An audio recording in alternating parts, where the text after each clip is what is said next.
It's gonna be Baron interesting. being fine is an oxymoron. True. Druti's, other than the fact that her entire family are missing and her town vanished, Druti's got her shit Fine. together.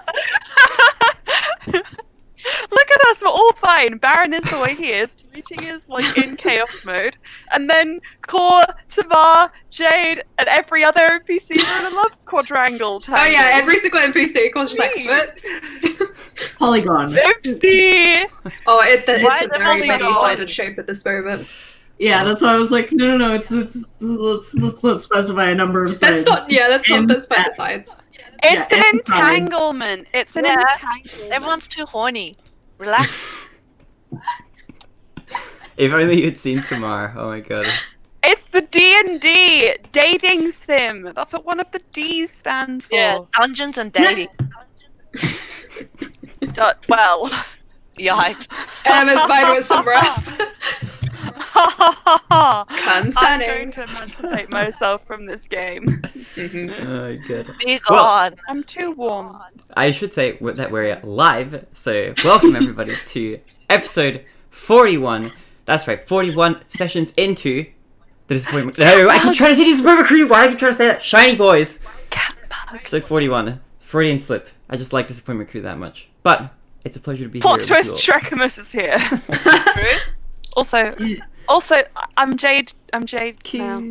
Cute. I love the Oh, the matching arts. pastel. Eee! Barons between them. I am What's- very and then- brown. I'm like oatmeal colored. It's so pastel-y. Oh, this is cute. Look at this. Look at Oh. that. Oh, I made it disappear. I'll come back then, I guess. Hi. Oh. Well, it's time.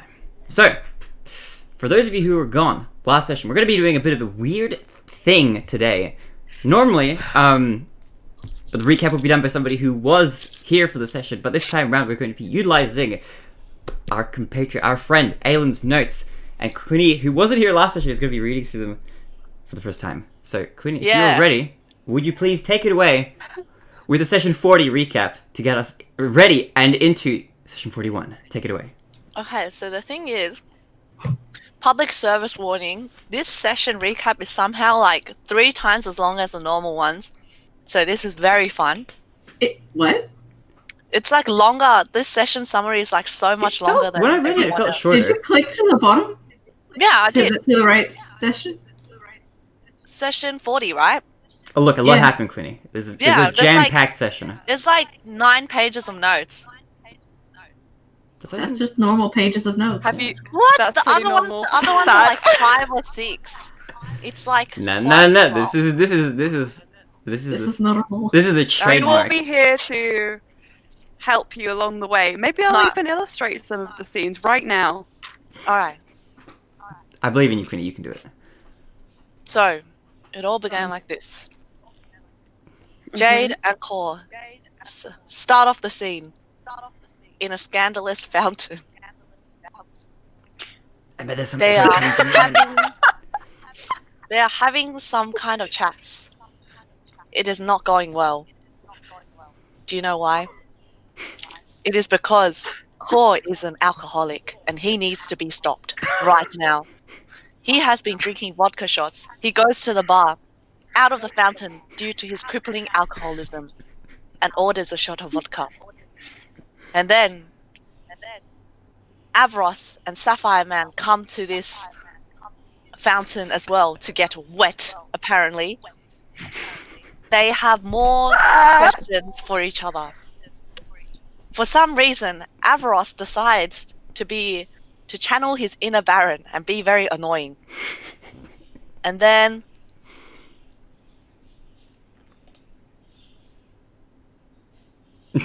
Core thinks he's damp enough and has achieved enough inner peace for the day. Avros tries to check in on how Core is doing, but Core is having a PMS episode and decides to hit him. Afterwards, the scene cuts to Driti and Tamar. They are following some fellow named Daniel's scent up a tree. And they track this scent up to a teleportation circle. And Driti realizes that Daniel went through the teleportation circle. So now, very pissed off, she goes back and then goes and looks at goes and meets up with the rest of the Fountain crew. They talk about what to do. And they relay stuff about Daniel's current situation. Alright. Scene cut. Core decides that we go to the greengrocer's. For some reason, he's acting very strange. He seems to be not vibing very well. I think he's going through midlife crisis. Core decides to talk to Dreedy, wants to talk to Dreedy later. Avros continues to be annoying.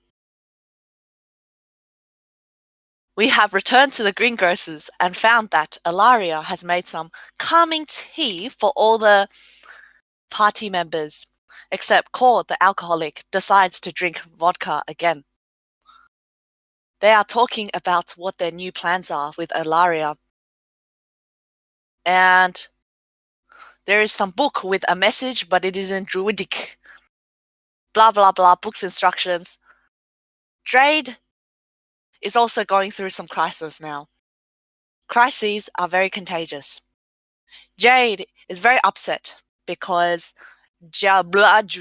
Bronze gave him up for this stone thingy, saying that the stone must be very powerful.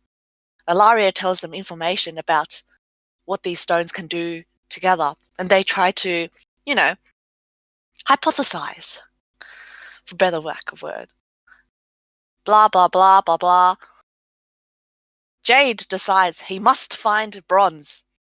He thinks Bronze was in Capital, but he doesn't think that he came to the Feywild.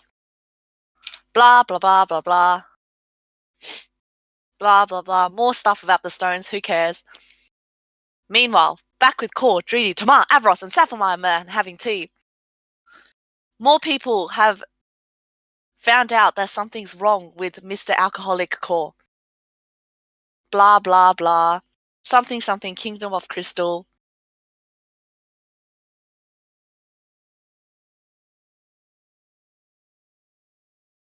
Core decides to finally have a conversation with Dreedy. Core thinks that the stone statue Jade is in love with him. Yummy. Dreedy also points out that Tamar loves him. Dreedy says that Core can still love Jade but not be in love with him. And Core doesn't know the difference between the two. The only thing he's truly in love with is alcohol and vodka shots. That's all I can tell from this recap. Blah, blah, blah. Blah, blah, blah. Core being dumb about Jade. Blah, blah, blah. Core finally goes to talk to Jade. Blah, blah, blah. They decide to get attacked by a mimic. A bed mimic. And then they decide to go. Just a small interjection. Baron slept in that. Oh. Very nice. Very nice. Okay. The bed mimic decided to die. Three-way between Baron Bounty and the bed mimic. Whee! The red mimic decides to die in one shot. Afterwards, Jade and Core have a really long conversation, and this whole point takes up 2 pages. Core asks if Jade loves him. Jade doesn't even know what love is. He is a statue. And then they decide to do the smoochy smooch, an R18 plus performances, and then it goes into some yucky territory, some more kissy, and some more lovey-dovey.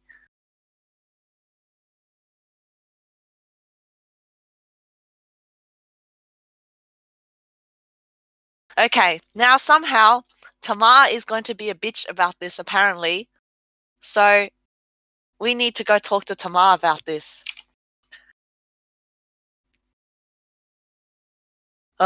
Something friendship kiss, something non-friendship kiss. I don't fucking know. Okay, anyway, we go back to Drudy.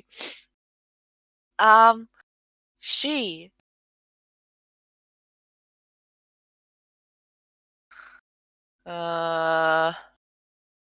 Oh yeah, let's go back to this. Finally, Kor and Tamar talk about how Kor is not in love with this orcish man.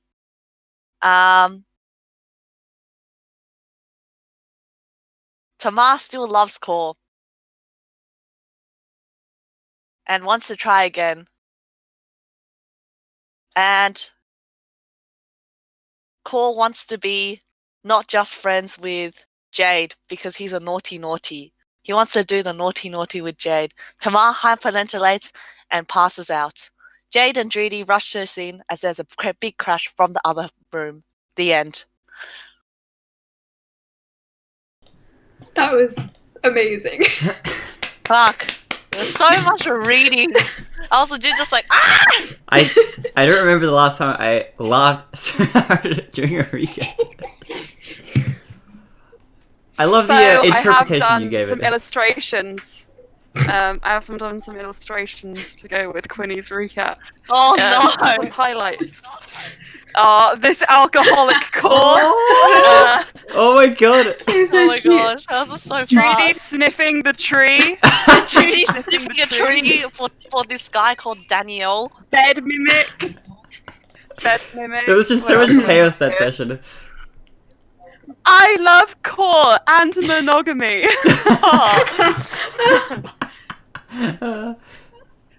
Help! Help me! Can you please post these in the chat? These are amazing. Jade is sad about bronze and his booty's in the air. Oh. Oh no, R18 smooches. Don't Yeah. look behind that. Yeah, And the sorry. last one is I love Kor again. Tamar. Why does that look so weird? Oh. Please post it in the Because chat. I drew that in 5 seconds. Those Yes. those capture the spirit of that session like It nothing was else. really beautiful. Also, in a way, I think, strangely I've enough, never been Quinny's so moved. version of the events that transpired, I think he actually captured them quite well as far as how crazy they were. Tamar being a bitch. Yeah, he's being a bitch. I'm dying. Tamar being a little bitch. They've got to go talk to Tamar because he's being a little bitch. He really is, A bit though. annoying. He really is. Monogamy? Who wants that? Okay, I need to collect myself. Just give me like 1 second.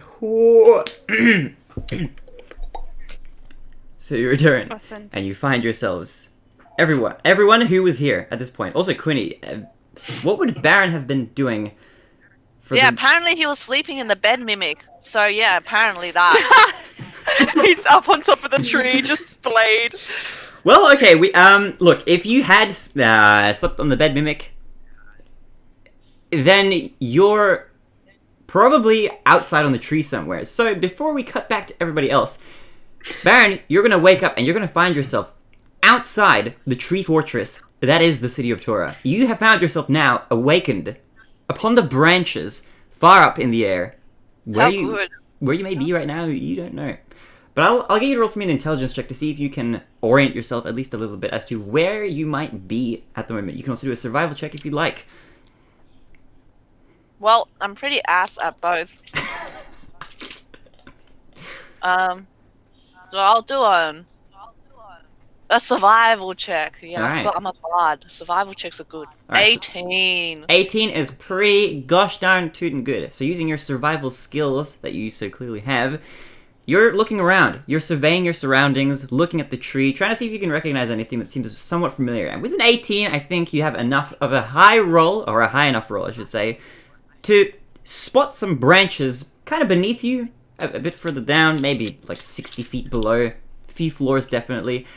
You recognize those branches as being branches that you might have seen outside the window from the room, had you been looking out of it, in which you slept before you found yourself up here on the tree. Alright. So, I'm just like, what the heck? Where's me bed? Apparently, I don't even know it was a mimic. I'm like, where the fuck's me bed? yeah, you just don't know yet. That, And then I decide that had a really bad sleepwalking episode. fair enough. And, Neat. and I go back. Alright, you head back. I will get you, in that case, to roll for me a dexterity check to see how well you traverse down the branches back to the window. Oh, come on. That is bullying. It is bullying. I'm bullying you. Go for it. I'm bullying you. A dexterity check, you said. Yes. Yes, please. It's an 8. An 8. Alright. You fumble around a little bit, and as you make your way down, you feel yourself slip as you're getting closer to the window. You know at this point that you were very close by, and you could make it to the window, but you feel the branch beneath you give way as your foot slides into the void below. Roll for me, now, a dexterity saving throw to see if you catch the ledge on your way down. This is bullying. It's fine I don't though. know, because climbing I like checks are the generally athletics. Yeah. Hmm. So Oh, are they? letting Baron an option to do a dexterity check is kind of nice, a little bit, you know. Well, That's I'm very good at kind. You're about to saving die, myself. Baron. So, I got a 25. Oh! Huzzah. Okay, moving on. Anyway, Alright. I'm gonna do a flip in the air, and then Sure. do a few twirls. If nobody was there to see it, did it even happen? It happened to True. me. And that's all that matters. That's what Baron says when he comes in. Alright. Guess what, guys? So, from everybody else's vantage point, Baron, as you do your flip gracefully, catching Very yourself gradually. from your fall by the strength of your fingers on the windowsill, everybody else, you now turn to see the commotion going on outside as you hear as branches snap beneath Baron as he falls. You turn from the now freshly fainted Tamar to the window to see Baron fall and grab the edge of the windowsill. You see his fingers poking into the room. Baron, you are now back with the group. Welcome back. You have reunited. You're all back together. Thank you. Very nice to meet you guys. My name's Baron. Hope you know who I am. Oh wait, it's only Core in this room, right? So Yes, you only are Core, yeah. alive. That is. Did everybody burst in when Tamar fell over? Yeah. But we didn't get to that part, I don't think. Yeah. True, so everybody bursts in to see Baron fall and grab the ledge of the window. So I think I understand what's happening here. Tamar was so shocked by Baron's entry that he fell, and he needs now my assistance to stand up because I am the only person who's capable of bearing his great weight. And I start walking forwards. I could also just wake him up. That's also Do a you good have to idea. do that? I mean, I think Do- he's fine where he is. You want him to We need to sleeping? teach him that Baron is only a danger to himself, not to others. So that's probably fine. Oh, Jade looks to call. Unless Oh, he fell over before Baron came in the window, actually. Yeah. Do you still want him awake? Do I? That's a really good question. One that I'm sure we could spend hours discussing whilst we don't wake him up. we could go up back to the treetop instead. With him? No, just us two. I am confused by everything right now. What kind of Trudy, secrets what's are you going on? hiding? Me? What? Why do you guys get to go onto a treetop? Jade blushes.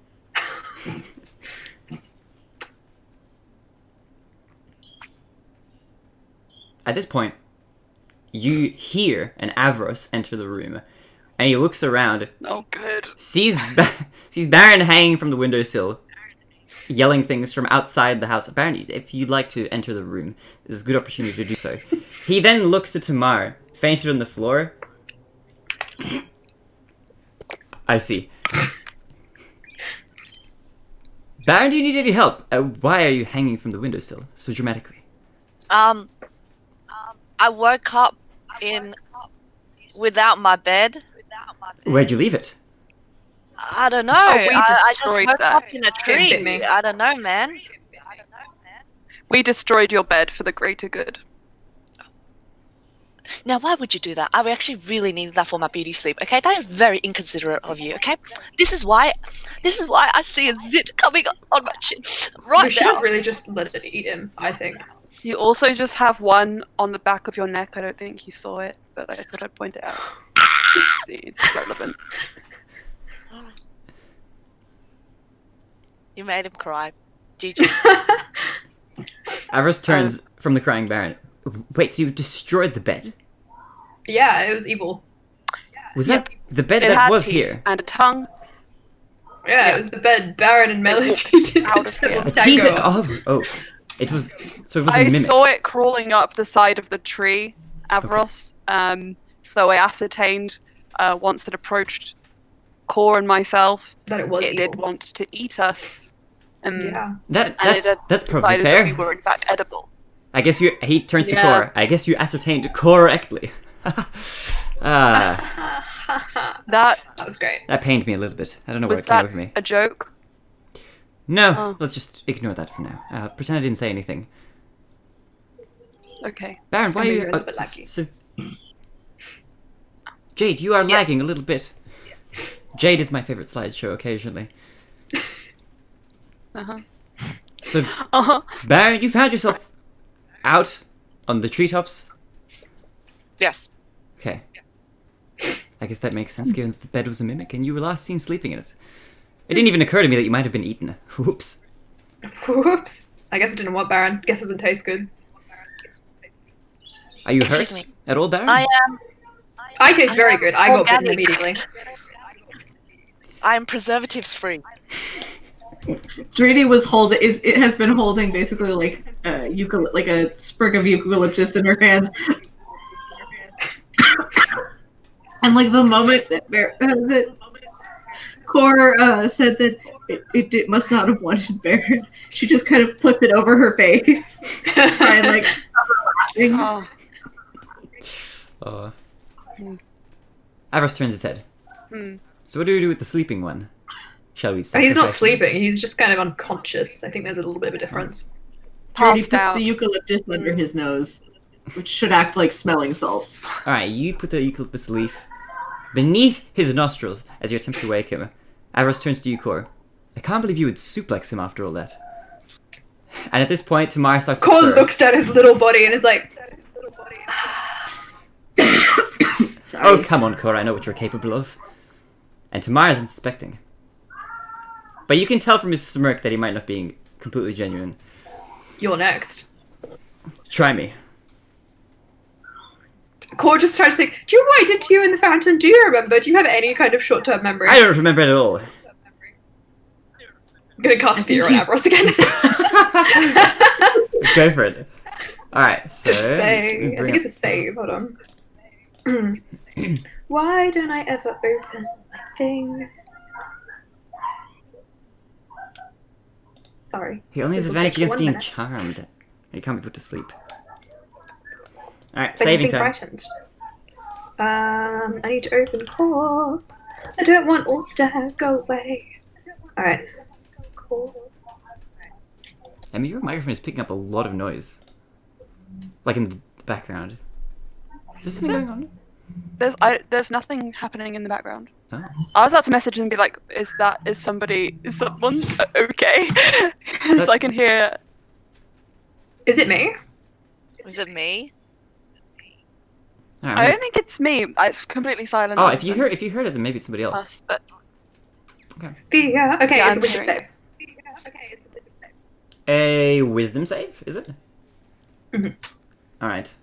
Time for Avros to roll. Wisdom save is okay. Let's see how he goes. Oh, he's not too bad. That's a 19. Okay, yeah, he saves. Nice try. But no, seriously, what are we doing with him? And he looks to Tamar, who's now waking up. He didn't notice Verdridi putting the leaf underneath his nose. He stirs for a bit Whoops. and doesn't move. And now, Verdridi, you're the only one to notice this immediately. Everybody else might need to make an insight roll if you'd like to. So, Yeah. roll some insight. Natural 1. Natural 1. Jade. 19. 19. Okay, Jade, you are focused on other things right now. You are still blushing, thinking about the teleportation circle above. Core, you're paying attention. Oh no, 24. Jade's thinking about making out with Core on the roof of the roof. So that's what he was insinuating. Oh, and I okay. think that may have gone over everybody's heads, but that's the only thing that was on his mind. That's fair. That's understandable. Baron, what did you roll? 24. 24. All right. So everybody, except Jade, and Avros does notice too. Sorry, I freaked out. That was a natural 20. Ooh. Just a little too hyped. I apologize. Sorry, headphone users. You all notice, except Jade, who is preoccupied with other thoughts at the moment, that Tamara's In his ignorance, he's faking gonna say something. being asleep at this point now. He's faking. In his ignorance, Jade is going to say, "Well, now that we've actually told Tamar, that was the only caveat I had. So, Core, shall we go?" Did you not want to get any kind of opinion? I feel like his answer's kind of. Sorry. When he Tamara's wakes up. awake. Oh. No, I'm not. Very funny. I'm gonna go over and poke his nose. He sniffs a little as you do it. That's not something sleeping people do. Yes, it is. Aros looks over. You're horrible at this. And then he stirs for a moment. And then he opens his eyes. Okay, I'm awake. Mhm. I lied. We know. Baron, when did you get back? Why are you fainted on the ground? I'm not. I'm awake. Why were you fainted on the ground? Long day. A little tired, you know. Dehydrated, I think. I am Why are my uncomfortable spidey with the energy in senses? the studio today. Speaking of, I will go get just a cup of water. If you don't mind, I will just leave the room immediately. And he begins to leave. Can I insight check him? You can insight check him. Rudy just passes him like a water flask. 21. 21. He is trying to avoid. Well, with a high enough roll, his feelings number 1, but number 2, confrontation. And he runs into Vidridi, who's holding out a flask of water. He will graciously accept, and then decide not to leave the room. Mm-hmm. And he's just facing Vidridi at the moment. Thank you, Vidridi. Hydrate. I It appreciate is it. good for you. Thanks. Uncomfortable. I want to redeem a hydrate. There you go. My spidey senses are telling me that something is wrong. The bed is missing. That's what it is. Nice. Are you sure it's not? Are you sure it's not other things? Certainly. What are you talking about? Aaron Avros, let us let them have chat to themselves. Really, but I really want to see this. Come on, don't you want to see the outcome of this? Rudy just starts shoving Avros. Oh, but come on! This is fine. I'll eavesdrop through the wall. It's fine. Avros, You let's go probably will. a face mask together. We haven't seen you in ages. Oh, drama or face masks? That's a hard choice. No, I thought Avros was gonna be like, I'm gonna pretend. I'm gonna like whisper loudly. The point is, we do a face mask and listen through the wall. Oh, you're a genius, Baron. I'm down. Hey Avros, remember what happened when you eavesdrop on Baron's state? No, You might regret it. What's the worst that could happen? I'm a man of risks. Do you remember that time I littered on the royal family's lawn? Get out! Okay, fine. Get out! Maybe we should leave them in peace. I think eavesdropping might be risky. Let's say. Yeah, I don't want to be super physically shoving them out the room. All right. So before we return, I'm to guessing Tamar doesn't turn around, so they're just facing like Tamar's back. yeah, Tamara's just looking at them like leave, just like. So the rest of you leave the room. Tamar, Gore, Jade. How you doing? Would Tamar like to sit down? Are you On the floor. The floor is probably fine. I like standing. Let's make a circle. facing this closed door. Okay, all right. He turns around. Hello. Hey. Hello.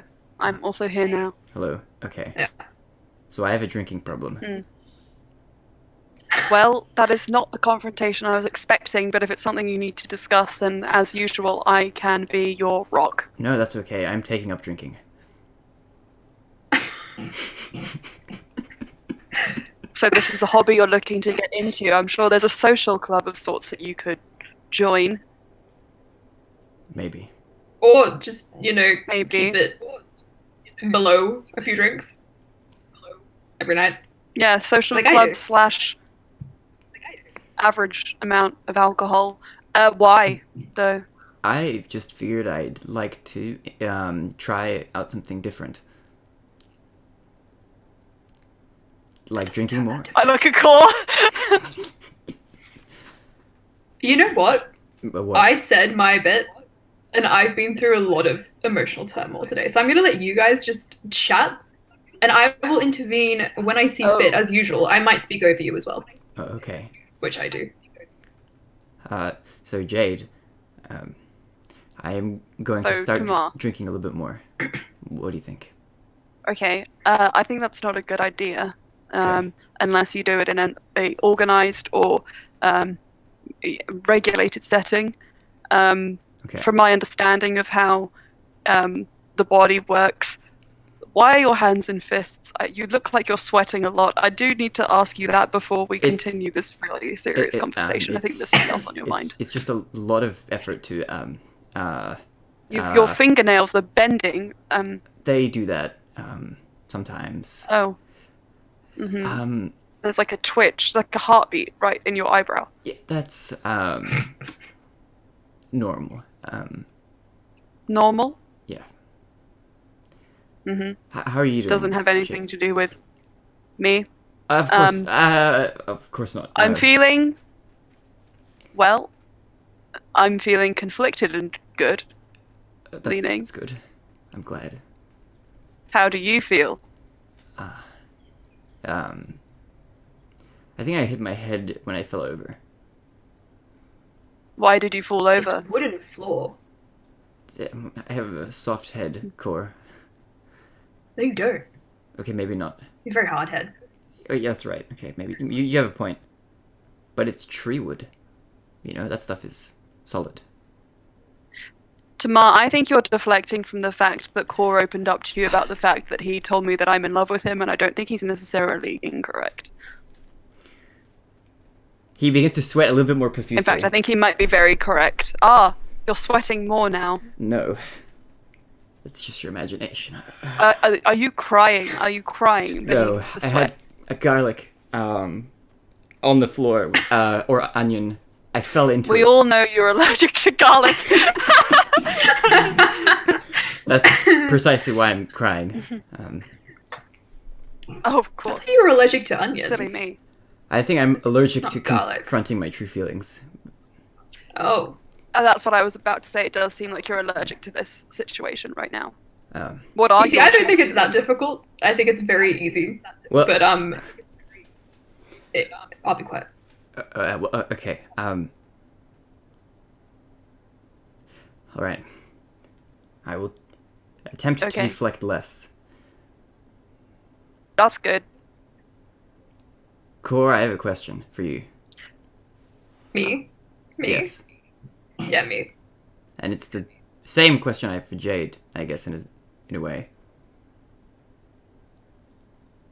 Okay. What do you want me to do now? Jade, you go first. Okay.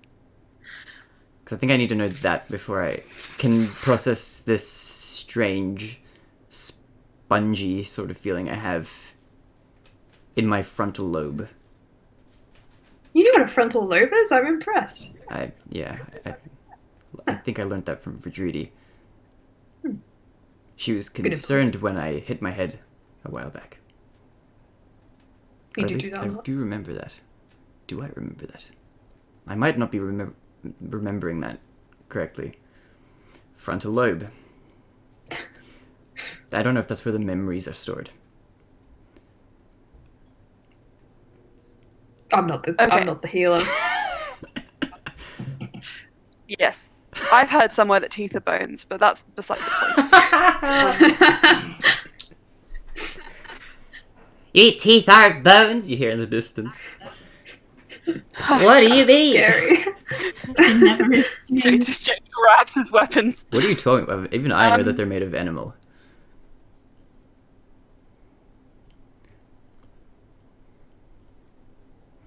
I think this is besides the point.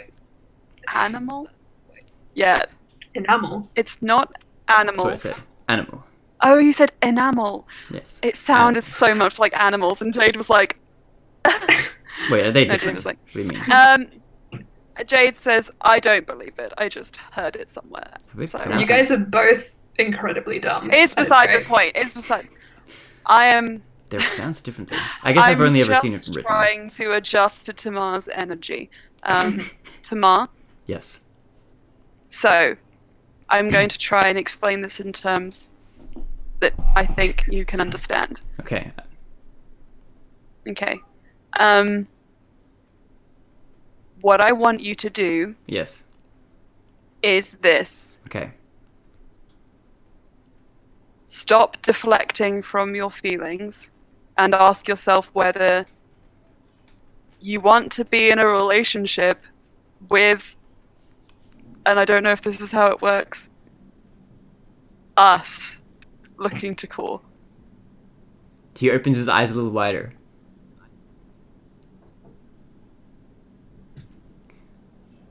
With the two of you? Yeah. That's how it works when you do like monogamous polyamory. I'm pretty sure. I've never tried it. So like a triangle? Yeah, and I guess we have to talk about Avros if he wants to be like a small diamond. With Avros as well. Probably not. I mean, Avros is just going to be disappointed if I cut him off straight away, though. So it's a weaning process. Well, I'm okay. Well, I guess one of my fears is sort of satiated in a way. What was that? What was your fear? That you, and he looks to Core at this point, would never want to see me again after this. Why would I never want to see you again? I think I have low self-worth. Oh, Core reaches up. There. He pats him very hard on the arm. Empathy. Thanks, that's a bit weird. That's right. I'm not used to it, but thanks. Well, okay, that changes things. I'm not so sure how I feel about that. But I have a follow-up question in that case. Jade, do you have feelings for me, or is this Jay's like, a compromise that you're trying to make for Core?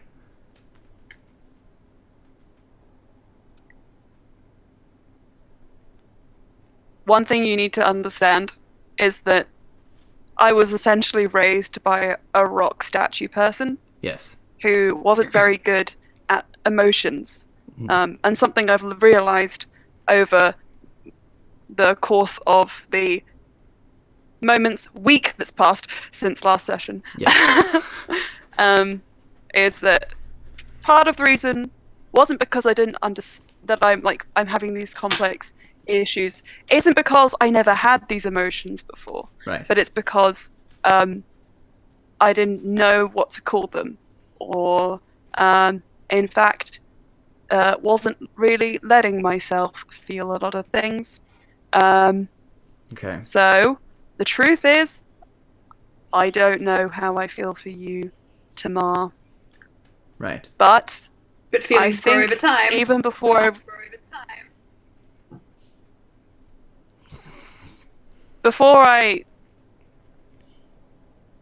I spoke with Core today, I'd say we had a good connection. I think so, yeah. Other than the times we've tried to punch each other. Which actually, if you do want to punch me, get that out of your system now. No, maybe it's you guys okay. shouldn't do that. Yeah. I don't feel like punching you. Yeah. Okay, good. I do feel like punching me though, but that's hard to do. Don't do that. No, I No. won't do it. I'm just being honest with how I feel. A little bit. Mhm. But I feel like that a little bit all the time, so it's not anything new. Mm. Well, I guess I'll be honest as well. Until now, I hadn't really ever... I mean, I've always considered you a good friend, I think. But I've never really allowed myself to feel anything for anyone else outside of... Well, not never, but outside of Core recently, at least. For I'm my own special. reasons. In a way, yes. You're like a special curse. In a way. Everyone's special, Cass. Everyone feels that way. I hope you know that I mean that in a... I don't feel that way. I feel very blessed to have you.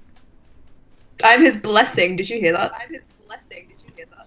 I Isn't did this hear great? that. I hope that at some point I can feel the same way. But I think that's more of a me issue than a you issue, is what I've come to realize. I think the lens through which I view everything is warped.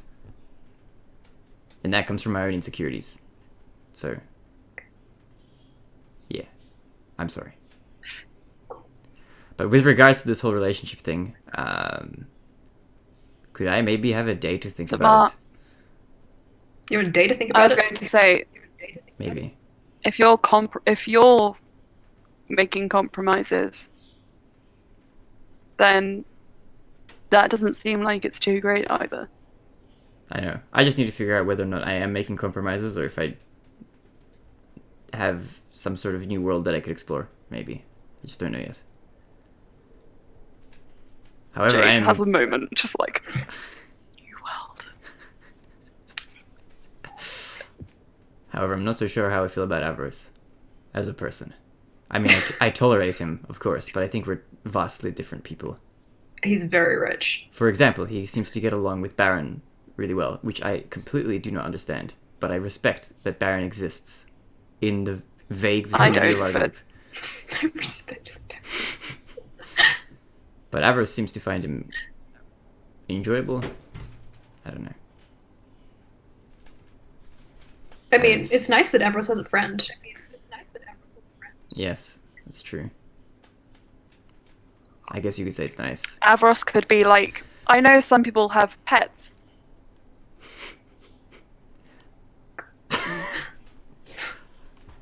Speaking of Avarice, what is... Like Penny. True. I miss Penny. Put a harness on Ambrose. He'll be into it. Yeah, that's what frightens me Kinda about him, scary. at least a little bit as well. But, Wait, Tamar, yes. are you a dog person? I don't think I'm a dog person. I think I'm a half-orc. Oh my god.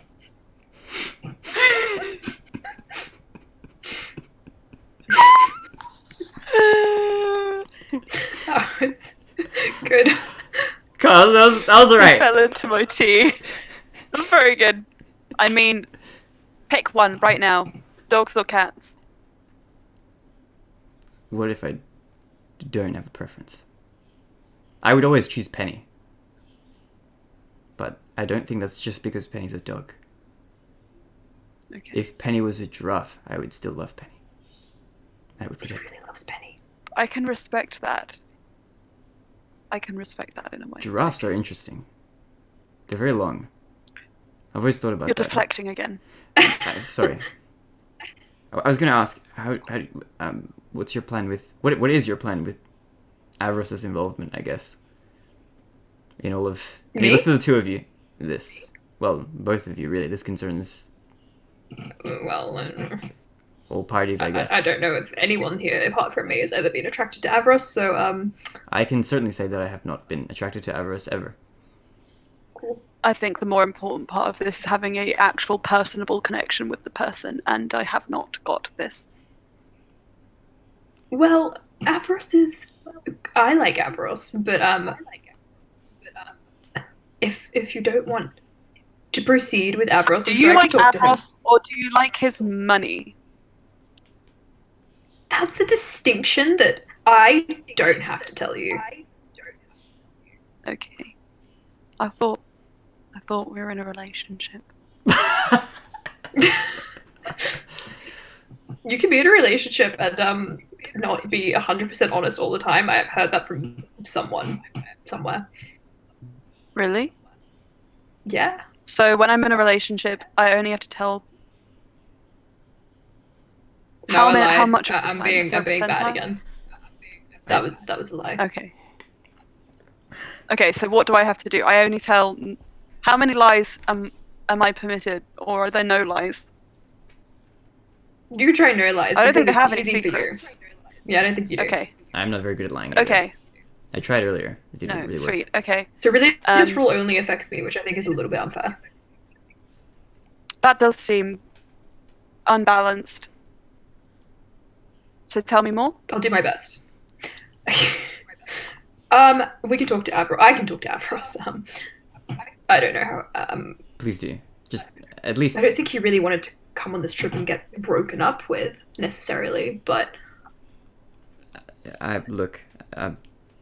It's probably just good for all of us to know where he stands at least first, or going forward. I don't know. First is.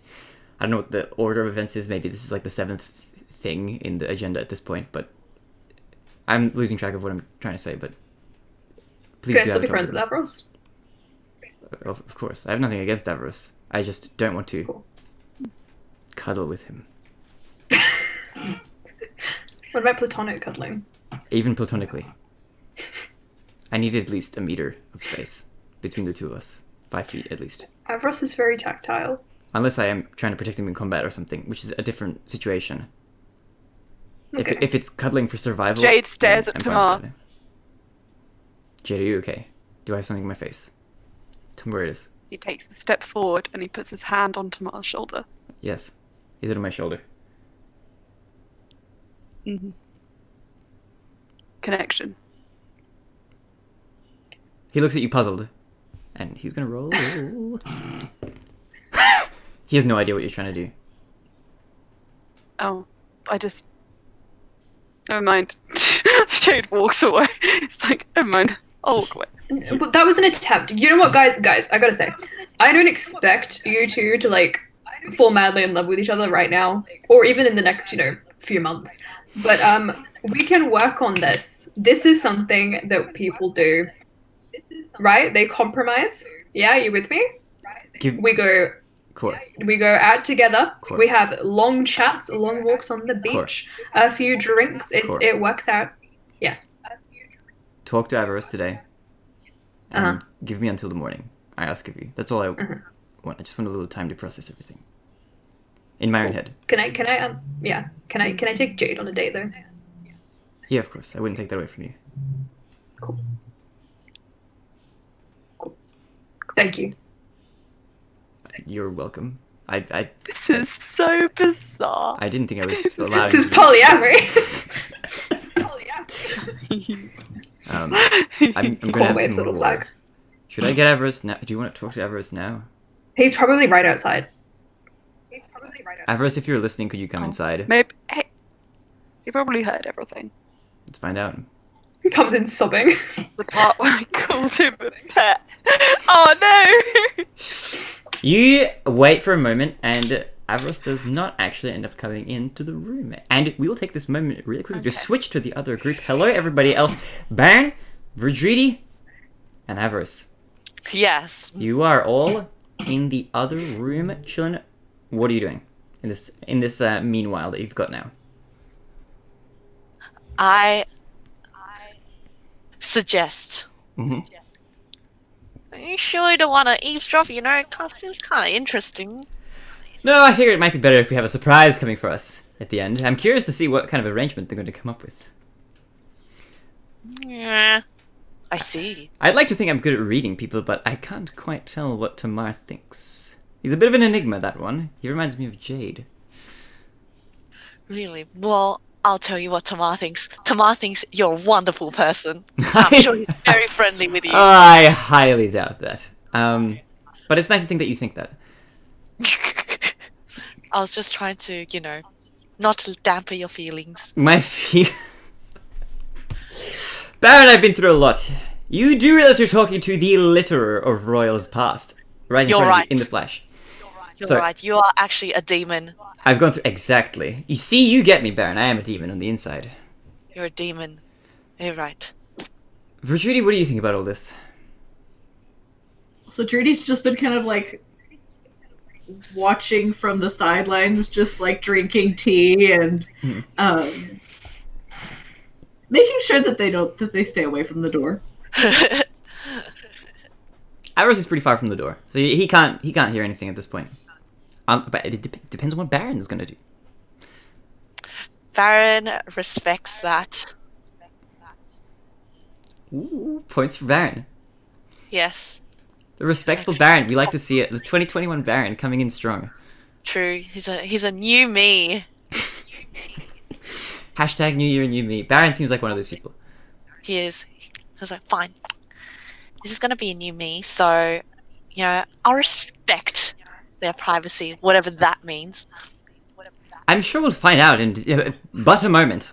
They are, after all, probably going to have to say something to the rest of us about what's going on. I'd imagine I'd be fairly insulted if they kept it all a secret from all of us, considering we're adventurers together. We're here for each other's lives.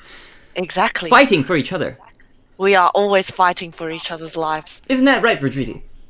That's right, Vidridi. He looks at you drinking tea. Yeah, See, just exactly. sitting on the counter drinking tea. See, Vidridi agrees. I don't see why she wouldn't agree. Vidridi, you've always been a darling to our adventures. Well, it was I've very never helpful. said thank you, but We then surely would have all died by now. exactly. There's this You're a tiny dog. little like glint on her on the inside of her right wrist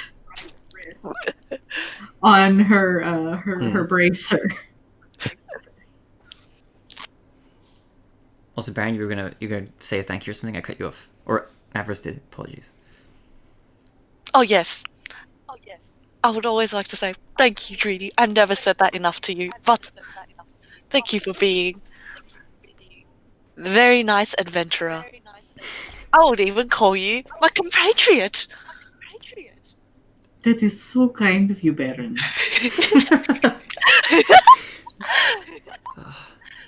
But yeah, at the word darling, you Yeah. see maybe a glint of knife. Glint of a knife, yeah. I've never heard Drudy be so sarcastic. I love it. They are taking quite a while in there. Yeah. Shall we go out? Conversation take time. Taking a bit too much time. What could they? What are they discussing? Oh, Their I'm- finances. Well, I mean, if you two would like to go out, have some fun, go for it. I see you're wanna going to see- wait here. You want to be here for the juicy gossip first. I see you, Exactly. Drudy. I know what you're doing. I want to call dibs first. Actually, speaking of going out, where is Ilaria? Where is Ilaria? She went out to go get carrot cake. She came back with the orange cake a did while she? ago. Oh. Yeah. Yeah, I'm not quite sure. I thought Avril's like, why did I eat any of that? Yeah. I was sleeping, wasn't I? Where has she gone since? And I'd like you, Dree, to roll for me your choice of intelligence or what else could be applicable from memory? Probably just that. Just intelligence, I think. Probably just intelligence. All right, roll an intelligence check to see if you remember where Alari would have gone. Okay.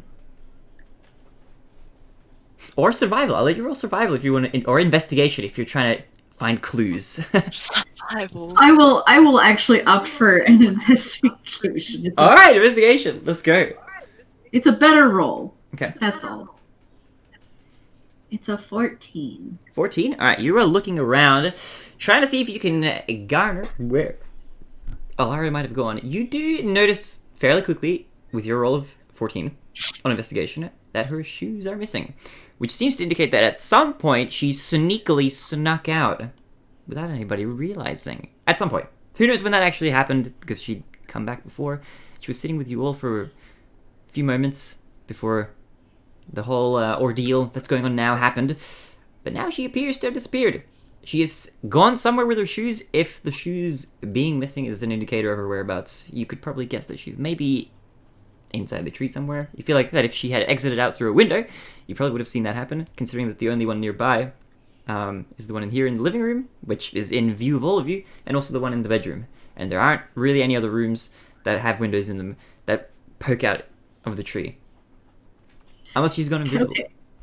Can I send Scarlet with a note? You can. What would you like to write on the note? Just wanting to make sure that you're safe. You know, just give us an update. Core, Jade, and Tomar are talking things out. Cool. And you attach it to Scarlet, and you send her off? Yep.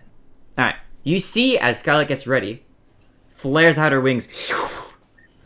Pigeon with huge wings. This red, crimson red pigeon. With a boom, takes off and flies right out the window. Faster than a speeding bullet. It's Superbird. And she's off. It takes but a moment for her to return with your same note still attached, but in kind of wrapped up a bit differently than when you wrapped it up. That's what you noticed first. So it seems like it's been unwrapped and sent back. And as you open the note, as Scarlet returns, you do see a message on the other side written. I've just gone window shopping. We'll be back in a few moments. Okay, cool. And that, I think, is about as much as you hear from Ilaria, as far as that's concerned. A few moments pass. If there's nothing else you'd like to do, you can take just a bit of a chill rest here. Unless there's anything you'd like to do in this time before we skip forward to everybody reuniting once again. I say Journey will update Baron and Avros on the situation. And then continue with the, what would we call it, perhaps a short rest? Yeah, you can have a short rest right here, since you guys are just chilling out. Yeah. So she's gone window shopping. For what is what I'm curious about. Why on earth would she be window shopping? Why did she not take care of that when she had the cake? Maybe she was just in a rush to get the cake back to us. But that is a bit curious. Virginia, may I have a look at the note that she sent back? She shows him the note. Okay. Baron, could I borrow your glasses for a moment? All right, my pleasure. He takes off his eagle glasses and passes it. Thank you very much. What? I could see everything with these. This is amazing. I can see Verdredi. I could see you. I could see you before, but I could see you in higher definition. It's hard to explain. But okay, this is, and he's gonna roll a secret check. Okay, and I guess that it looks like her handwriting, I think, from what I've seen at least.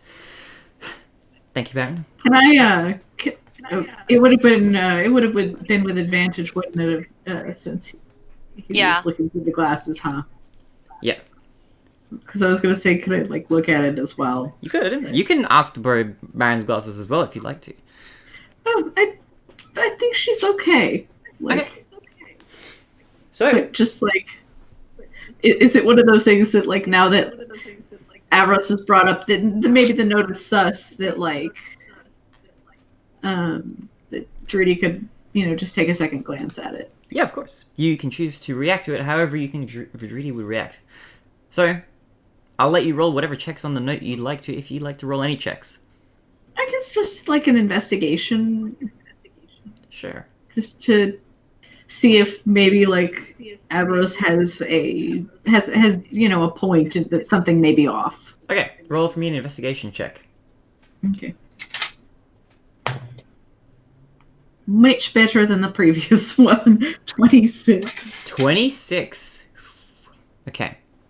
Very nice. What you would probably gain, from the writing, at least, is that it is her writing. That much you can ascertain from the little that you've seen her write, which would have been at least a little bit, given that you're in her, abode here, and you've been with her for a little while, and you've probably seen her writings about the place. There is something extra there's an extra detail you might be able to just gain from inspecting it a second time. That being that it appears that the message, for whatever reason, for somebody who's window shopping at the moment, it appears to be written pretty hastily. You can tell from, like, the quill being used that there's, like, a bit of a splatter of ink here and there. Typical of somebody writing very, very quickly, or in a rush, or maybe trying to hide something. But outside of just that, there isn't much more that you gain, unless there's anything else you'd like to do with the letter. That does strike you as at least curious, if not immediately culprit of anything. Hmm. And Baron, you're also free to do anything with the letter you'd like as well, if you'd like to do so. I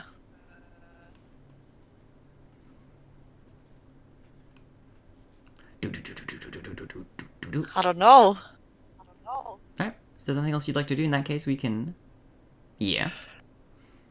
Since we are having a long rest, or sorry, a short rest, could I have gotten my wild shapes back? Sure. Can I expend a wild shape to summon a wild companion? Ooh! Yeah, you can! So, as an action, I can expend a use of my wild shape to cast the Find Familiar spell without material components. When I cast the spell this way, the familiar is a fae instead of a beast, and the familiar disappears after 4 hours. Okay. So, I would like to summon, essentially, a Tressum. Yeah, okay. Except for now, the cat doesn't look like it's made out of plants. The cat looks like a proper cat. It looks like it's made out of cat. Yeah. And I would like to have the cat investigate the note and try and scent track to find Alaria. Ooh, okay. So I'm going to pull a core here. Alright. Because I'm worried about his mum. So you do a little smelly smell, and I'll get you to roll for me. Is it a perception with advantage on this? Yeah. Alright.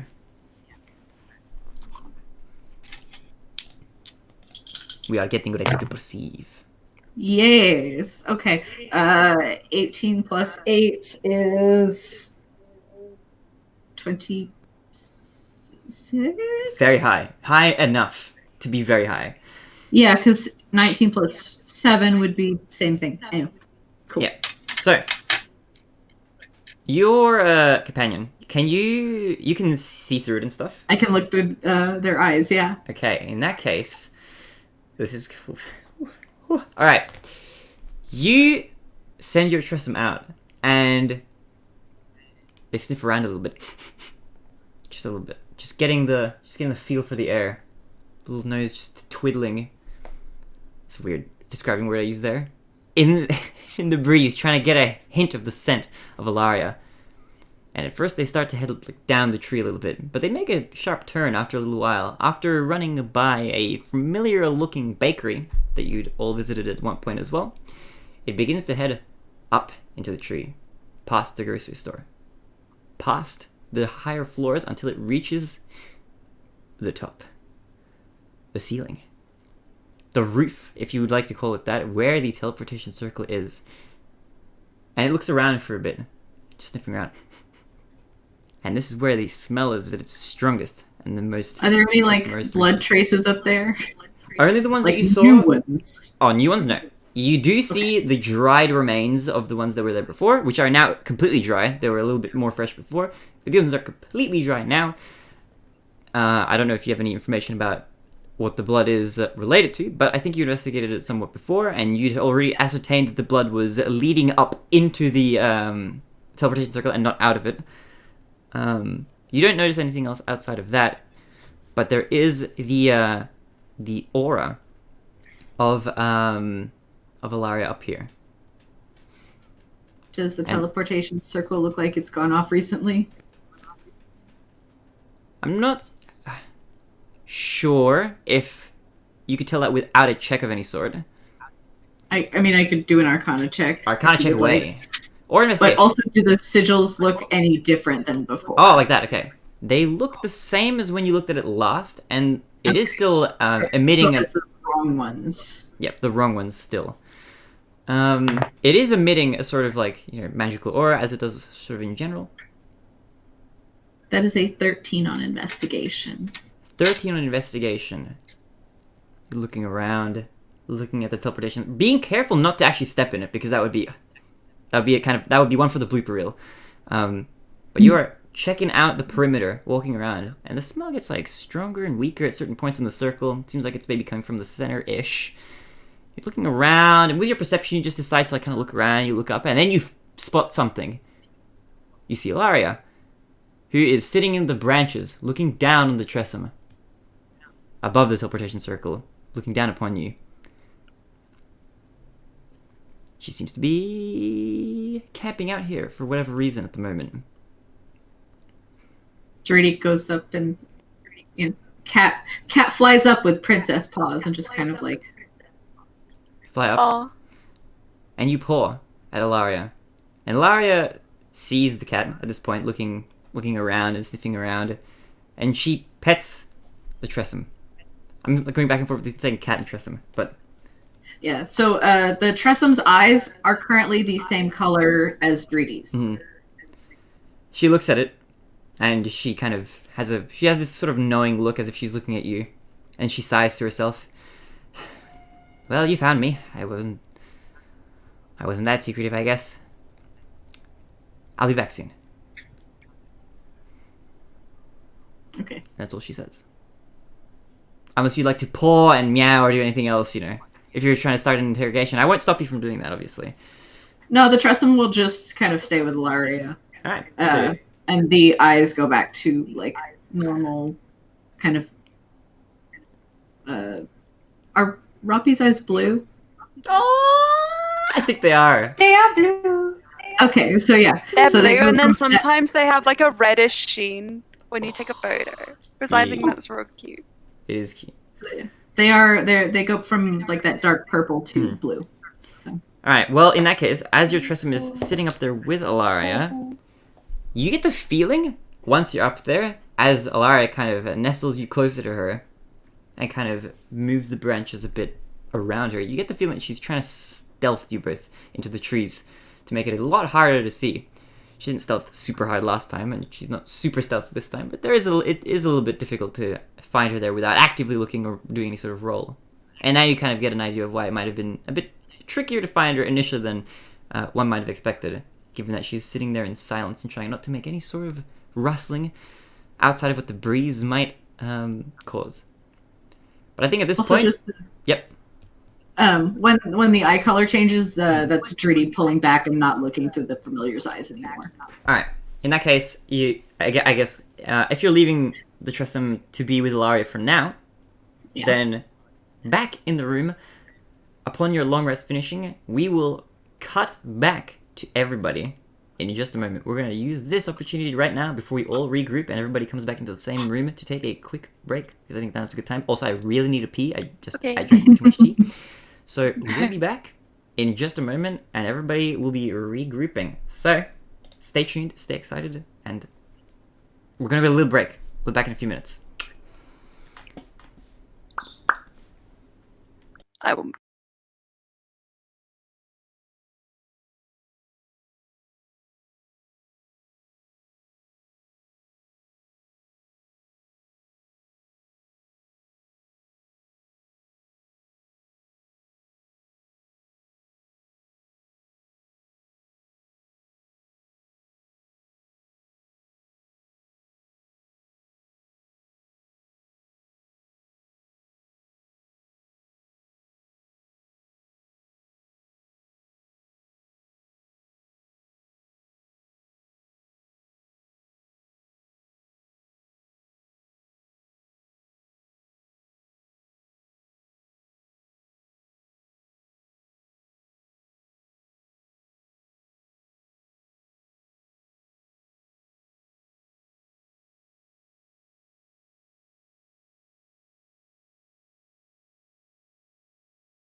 Boom, boom. I have my camera off because I'm slouched under the kotatsu. That's okay. I will sit up. I do. Promise. I miss your face, but I understand Not ready also. yet. I will be back. I'm just slouched because it's so warm under here and so cold everywhere else. Aww. I Well, usually like the cold, but not in this house for some reason. I mean, everything in moderation, you know. I also like the cold. I like the cold when it's outside and I'm a bit warm in the inside. Just like the warmth is nice when it's cool where you are, but not like in the direct heat. But anyway, I like being cold. Okay. I only like being cold in the Same. shower. I take cold showers because I'm insane, but no other time usually. I like the cold after a shower. I think that's so refreshing. Oh, okay, that's fair. That's fair. That I might like be being weird. cold at night, so you can like put a blanket on and your face is freezing, but your body's not. It's a really good feeling. And that, to be fair, Oh, that is yeah. nicer than being too warm under the covers. That's like a really bad feeling. Being like sweaty in bed is like I can't sleep if I'm sweaty. I have to go and shower. I'm just like, yeah, I feel that. No, no. I feel that. I had trouble sleeping because of that exact reason last night, but I've got my sheets changed because can't stand it, you know. Can't stand being kind of sweaty in the bed. Good But stuff. anyway, speaking of sweating profusely, we will return now to everybody. I mean, Tamara was the only one really doing profuse sweating. But we'll return. So, at this point, we rejoin in the timelines. Everybody now will reconvene as Tamar, Core, Jade, Hugo, and I'm guessing you re-enter the room Right, I'm sitting up. after having had your Oh. intense discussion. Avros, Rodridi, and Baron, you are all waiting on the other side. You have just gone through your short rest. So if you haven't taken those, be sure to take those on your character sheets right now. But everybody's back, aside from Ilaria, who is peculiarly missing. Now, this might not be necessarily How super obvious, bizarre. unless it's something you're looking out for. But if you How roll any sort of bizarre. perception checks or any investigation checks, that is something that you will notice. But it's not immediately obvious right off the bat. So you reconvene. Tamar looks conflicted. Avros is grinning from ear to ear. He just looks happy.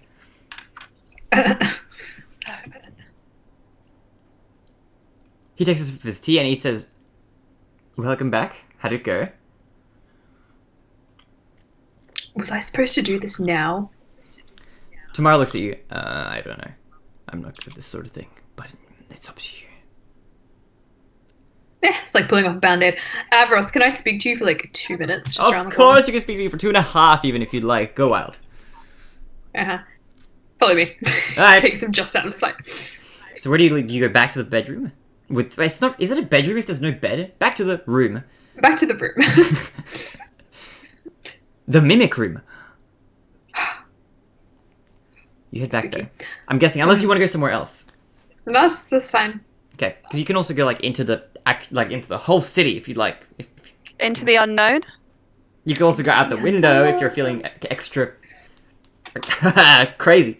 But Nah, this is gonna be quick. alright, he follows you in. Should I close the door? Is it a secret Only way? if you want to. That's okay. I don't mind having it open. Hello, everybody out there. I'm here with. I am not dead. I am not dying. He is not attacking me just yet. But I will wail in pain if anything needs to be done. Avros. Yes. We've had a great couple of years together. It's been really swell. I think. Can't believe it's already At been a couple of least. years. Time flies. I know. Mhm. Yeah. I have to break up with you. Yeah, I had a feeling that was coming. Yeah. It's because of Tamar mostly, isn't it? Yeah. I actually know Jade doesn't want this to be happening either. Well, I was preparing myself when I initially laughed. good. Listen, Cor. I am not necessarily the most attentive or attentive person. Did I say that twice? Mhm. Well, it needs emphasizing. I don't usually pay much attention. I'm a cheapskate when it comes to attention, you could say, but not in other areas, of course. I had a feeling that we were leading down to this path. Yeah, they're just not attracted to you. I know that. I'm not necessarily a person that everybody can appreciate. Not like you, Core. No. Or my money. That is something worth appreciating. Mostly my money, really. It's a shame. But I'm happy for you, ultimately. Cheers. And I'm not planning on leaving unless you never want to see me again, of course. But No, I quite like having you around. I quite like being around. This group is kind of funky, you know, in a lot of ways. Yeah. And I like causing mayhem and mischief in my own little way. Not quite as much as like I maybe could cause as far as like Dariel's concerned, for example. Fair He's enough. been more of a mischievous one. I don't suppose you'd mind if I'm a bit more promiscuous on our journey in that case with others. No, I don't really care. Okay, good. Because I plan to do so. I still have boatloads of money, though, so don't hesitate to utilize my resources as need be. I will be keeping up the paintings in my house for good memories. This is fine. As I long know as you you're need okay them. with that. I just thought Yeah. I'd let you know. They were well made, and I paid a lot for them. Yeah, and I'm really hot, so I respect that. Of course, objectively so. Nobody could deny this whatsoever. But I'm curious to see what kind of journey you'll go on. I wish you nothing but the best of luck. That's really big of you. Hands? I'm not really a handshaker, but I'll go for it. And he shakes your hands. hand. He shakes it firmly. He firmly grasps it. It's okay. Ow. I'm not, you know me. I'm a sensitive individual, a delicate flower in certain areas, but, as far as love is concerned, I'm no stranger to this sort of thing. But if you ever need my services again, to any greater extent, you know where to find me, of course. Cheers. He slaps him on the back and heads out. It's all good, everyone. We broke up. And he comes out with you with a smile. Sweet. Tamara looks at the two of you. Are you okay? This was a mutual understanding. Mutual understanding. He looks at you in confusion, and he looks with a strange, puzzled look at Avros, who's smiling. And he looks to Jade, and he looks to Virgidi, and he looks to Baron. And he just asks no one in particular, is it normal to smile after a breakup with somebody who you've been with for years? Well, we're not really like normal, are we? So Well, I guess not. For some reason, I thought you'd take it a lot harder, Avros. Whatever do you mean, Tamar? Dearest Tamar, with whom I do not wish to engage in any sort of relation. how do we find the real reason? I don't know where that came from, but why are you so gleeful? What do you mean? What do I have to be sad about? I mean, you, I can't, I don't understand. Don't you love Gore? Well, in our own way. You could love But people and not be with them forever. Tamar looks at you in confusion as well. But not be with them forever. And then Avarice looks at Tamar. Tamar, you have a lot to learn. You are not yet to the point of enlightenment that I've reached, but I think you must realize that despite your own feelings for other people, it is not up to you to earn that person forever. And I think if you truly love someone, then you wish nothing but the best for them. And their happiness is A what brief brings your interlude. happiness. After all. Is that not true, Cor? Is that not true, Vidridi? Is that not true, Jade? Tamar, I'm not going to ask you because you are oblivious. I have very little. I don't know. But you could just agree But I with can me for the sake suggest- of making it aesthetic. You know, everybody agreeing with me, that would look nice, and then Tamar would feel like a fool, and I like that feeling of making Why people does feel that fools. matter? Well, it doesn't matter that Okay. much. It's just superficial, you know. I just like people agreeing with me. Why do you know? I don't know much. This is fine. This is fine. This is true. Virginia, were you about to say something? Yeah, Dirty makes him a flower. Oh, you make a flower for Avros. Yeah. Virginia, how much do I owe? 1,000 gold. 2,000 gold. I'll take it. 3,000 gold. Take no, I'm kidding, of course. Unless you are really charging it. But No, I not at all. I Should just make like Very a much. basil flower. appreciate it. I'll hold it for ransom if you want to give me the gold. I I'm joking. I'm half joking. half joking. Okay, please don't hold my flower ransom. That would not be kind. I'm not kind. I know you are not. Yes. Thanks, Jade. It's one of your strengths. Holding flowers for This is ransom a weird- is a skill that Cora is proficient in, I know. And Tamar looks at the rest of you. So, Avarice, are you leaving, or were you parting ways? Do I never have to see you again? And he No. smirks. Of course I would never leave you, Tamar. You know how much I love being around you. What would possess me to leave? When this group Can I is... insight check Avros? Perhaps you you can could check him. actually be possessed.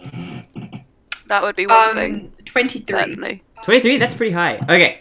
With your insight check, I would say you would get a fair bit of information. Mhm. So what you would garner, I think, is that he is being genuine. He is genuinely happy for you, and he does mean everything that he says.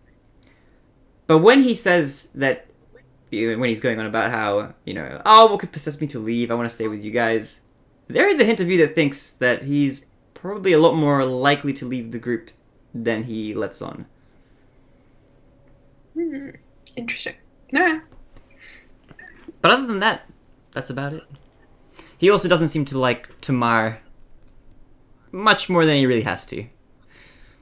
Okay. But it doesn't seem like he likes Tamar less than Tamar likes. I mean, Tamar dislikes Avarice, but Avarice, I think, is he enjoys being in his company. That's about as much as you gain from that insight roll, I think. Fair enough. What are our plans going forward? On this day? I want to kill something. A bad guy, preferably. No, not just anything, obviously. Why? I think that it'd be cathartic. I think you might have some deep-seated tensions that you have to work through by yourself, and those might be manifesting as violent urges, when in fact the reality is your heart is very soft and plushy, and you don't actually want to hurt a innocent creature. You just want a release of sorts. That was very insightful. Yeah, maybe, actually. I'm quite insightful, surprisingly. Okay. But actually, no, that makes sense.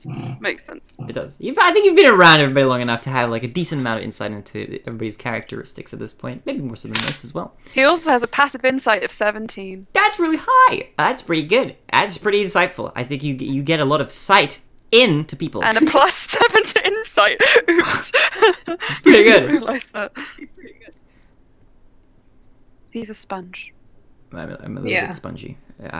Well, look, I mean, I don't have any specific goals outside of helping you all do what it is you wish to do. I mean, obviously, I'm a little bit And more... stay alive, you are on a hit list. I apologise. Still, even if Caduceus dead.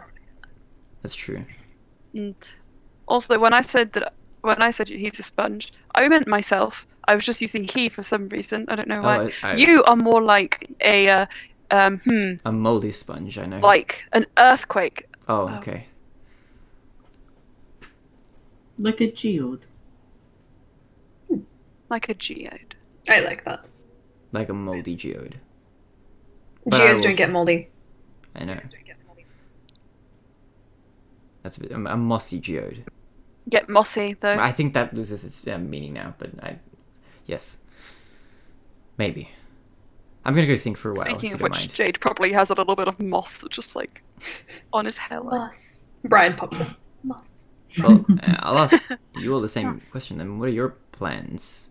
He looks, for whatever reason, to Baron first. Baron, Yeah? I'm the least. Oh my god, no! He's a cat man. Yeah.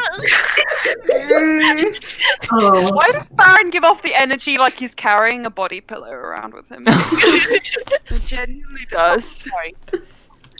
He does a little bit, yeah. For me. Baron, I'm the He has a least. little boob mouse pad. I'm the least sure about what it is that your intentions are going forward, I guess. In a strange way, you're the most mysterious to me out of anyone here, because I understand you the least. Yes. Well, you see, my goal is just to live life, live, laugh, and love. That's all straight people's goal. Yeah. Can I? Okay, I will roll an insight check on top of Baron. I'm gonna roll it right in his face. Go for it. All right. So if you want to hide from me and not tell me what you're feeling, I'll let you roll a deception check as well to contest this. Aha! Get fucked, because my deception is awfully high. Where's Tamara? In Tamara! fact, it's a plus 13. There's no way I can lose What? to you. A plus 13? That's insane! And you're right. I got a 32. Georgia has entered. I got a 32! Bards! What? Okay, well, Avarice Bards, did though. not. I mean, sorry, Tamara Bards did are not. crazy.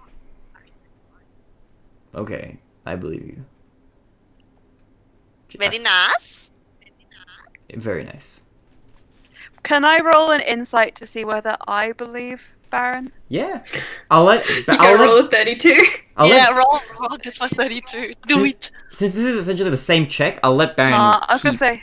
his own deception. If everybody's rolling right now at the same time I can't beat a 32. to insight Yeah. that same. Have fun. You can beat Oh it. no, I wasn't trying to be a 32. I just wanted to see the extent to which I believe him. My thought Okay. process being, with the higher Jade rolls, the less likely he is to believe him, but he's not going to call him out. Sure. And he got 19, so he's like, I But think. it was 13 off, my dude. I That's think. like a 20 versus. no, Yeah. I'm just saying as like a character thing. I'm just saying it's like a character Yeah. thing. That's totally Just fine. to, That's totally like, fine. That's totally fine. Jade just sort of like put a pin in it. That Jade is Yeah. sort of like, That's- meh, but he's not going to say anything. Perfectly G. It's all gluten in my gluten. My Hooten.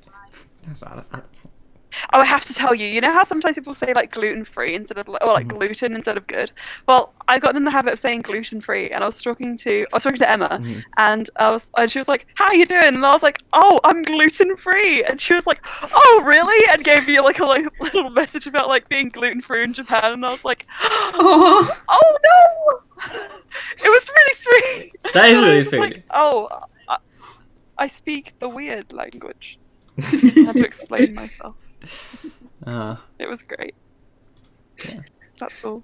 I'm sorry. That was some nice insight. I like that. I like that little tidbit. That made me smile. Gluten free is gluten Gluten. free. Or it has gluten. No gluten is gluten. Is what. Bring us back into the world of D&D. I've lost track a little bit of where we're at. Aside from the bank I was trying. interrogating people. Yeah. Tamara, at that point, I think we'll look to Core next. I think he's looking at you from how sure he is of your own goals, from the least to most.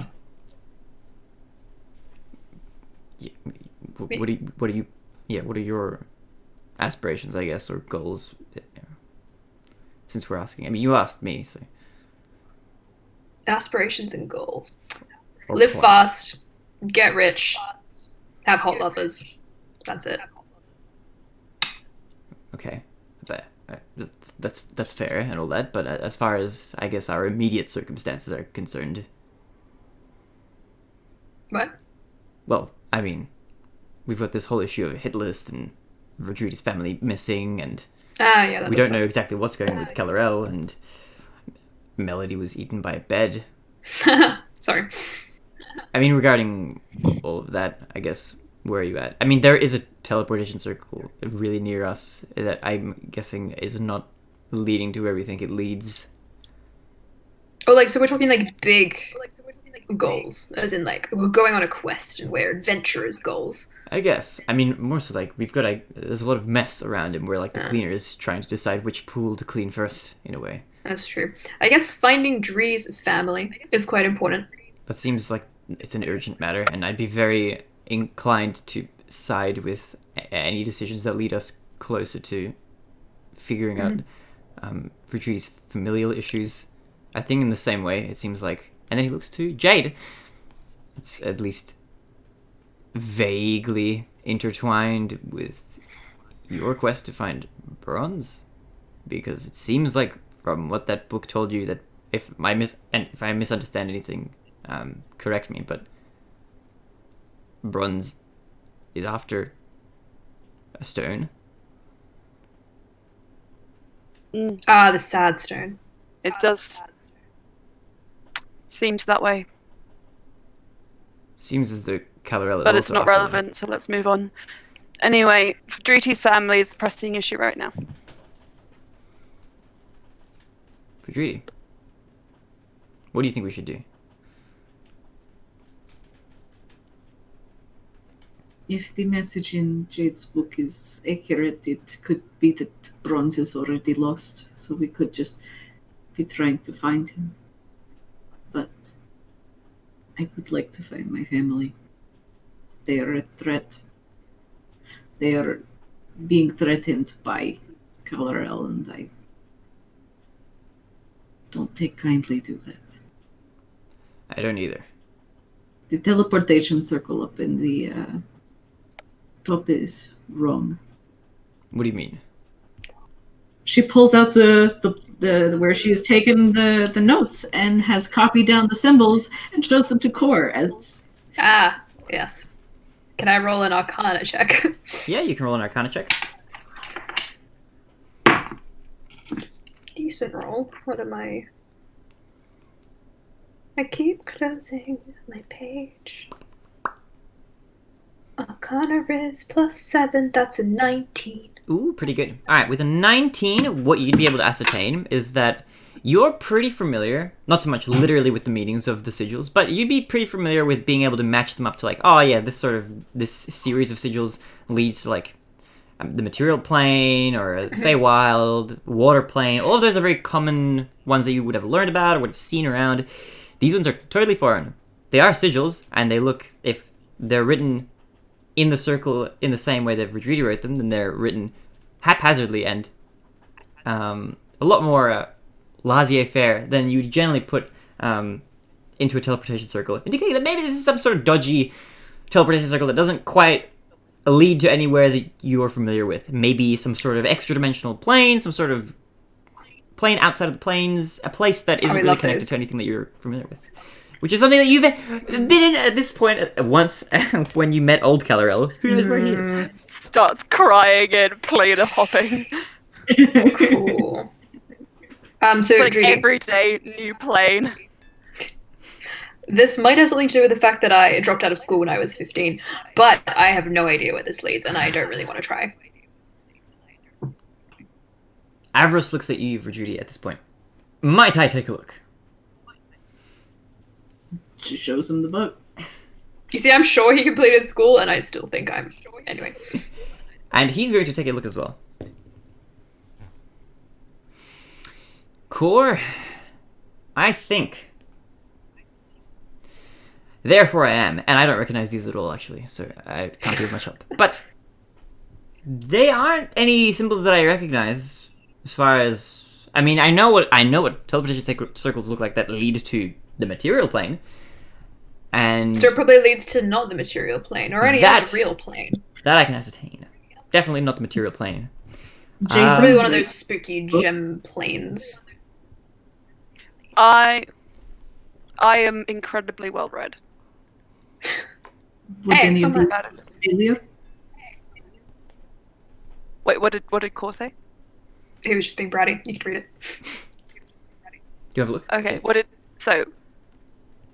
Driti, what did sorry I lost Driti. What did you say? After Druidy's just grasping at straws at this point and is just like, Jade, you have also been very studied. yes, I essentially grew up in a time capsule of knowledge. So when I say grew up, just remember I'm a statue, so grew up in a very abstract sense.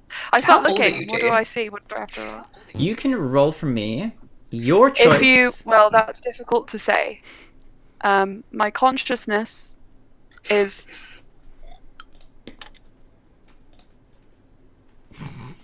somewhat.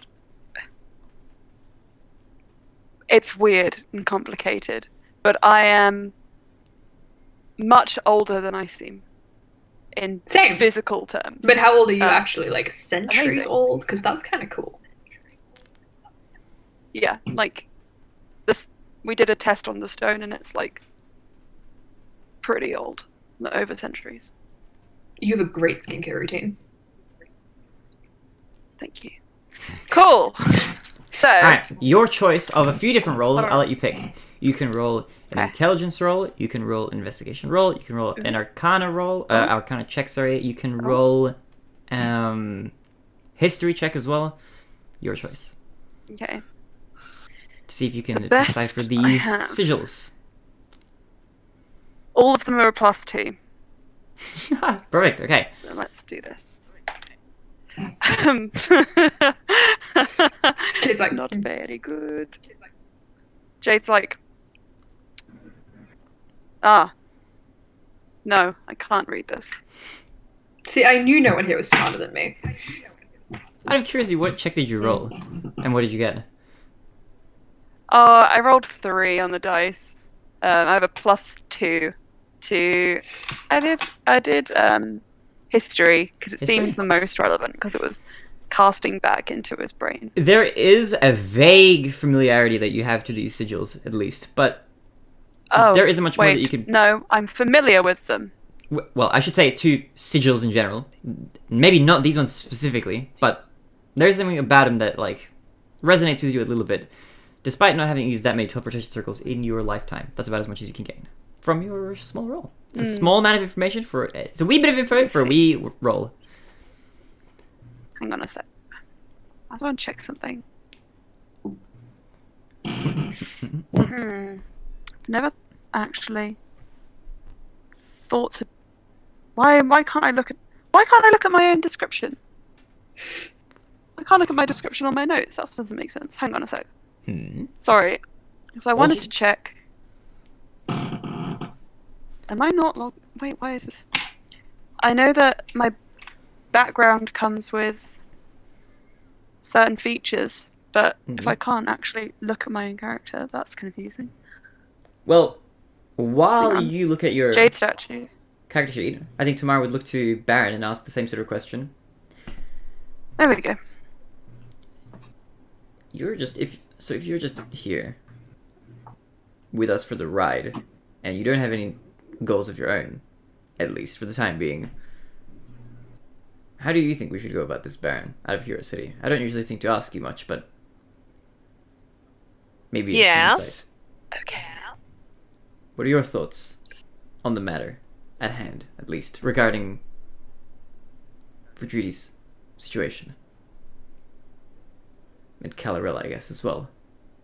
You seem to have more of an intimate sort of experience with Calarella than any of us, Ho ho. given that he's appeared before you more times than any of us, I think. Me? Yeah.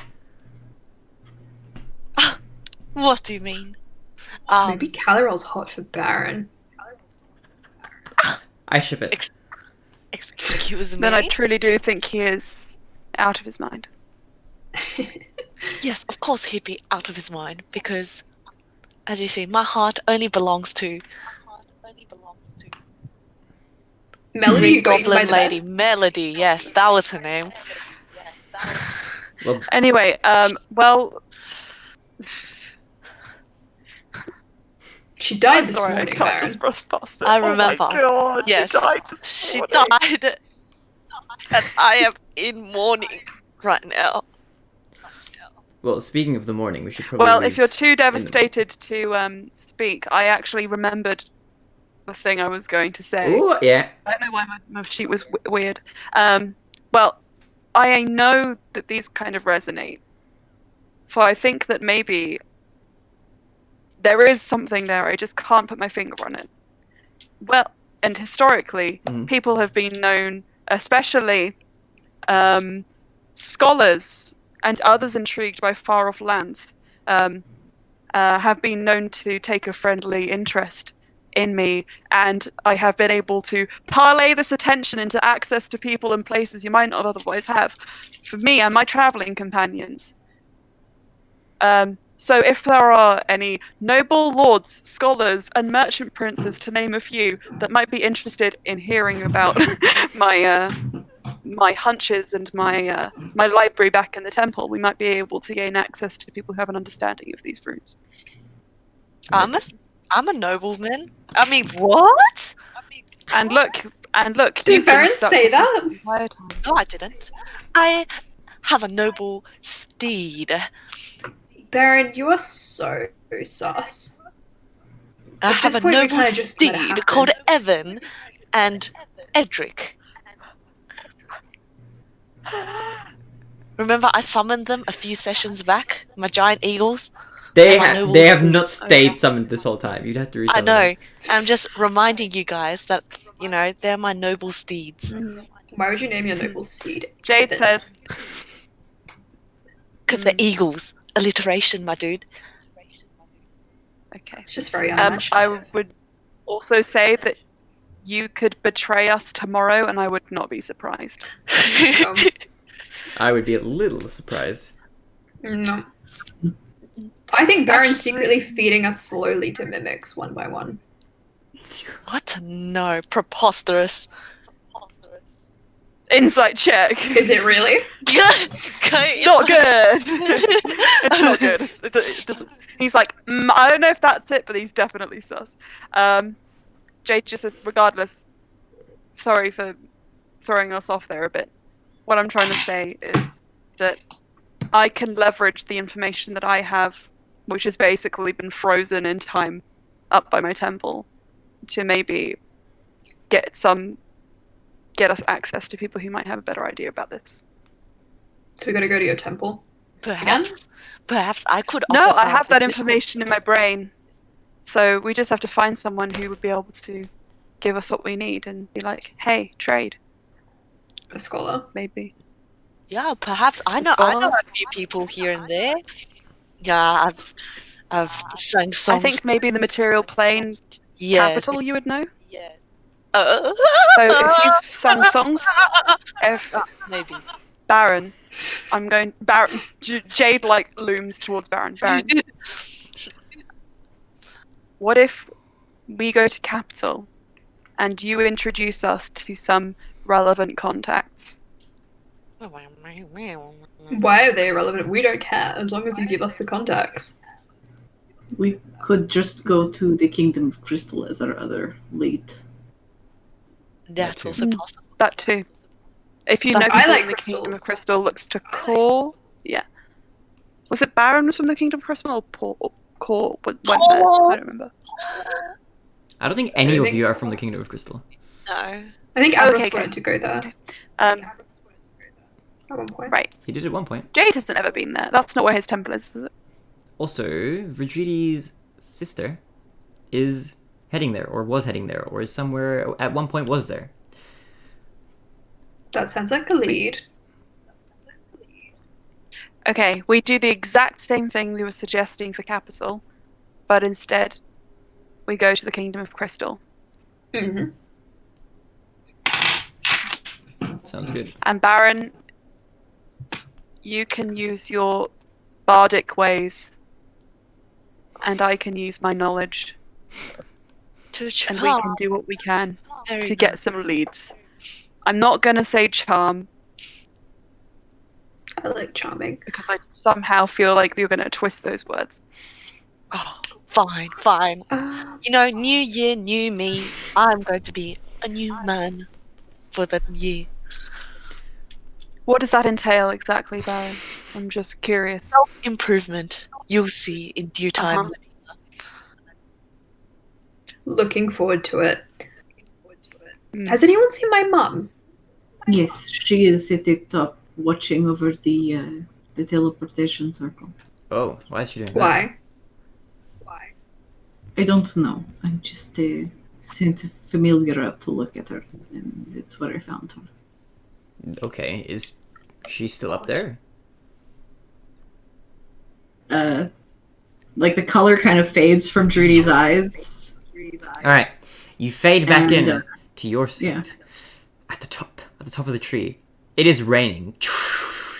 And thundering a little bit. Thundering down. Pouring rain. It's muffled a lot from where you are at in the lower floors of the tree. But Larry is still there. Your Tristram is still there. They are both drenched in the treetops, still looking over the teleportation circle. One thing that you do notice from up here, though, is if you're just looking down, is that the blood trail leading up to it is being washed away at this point.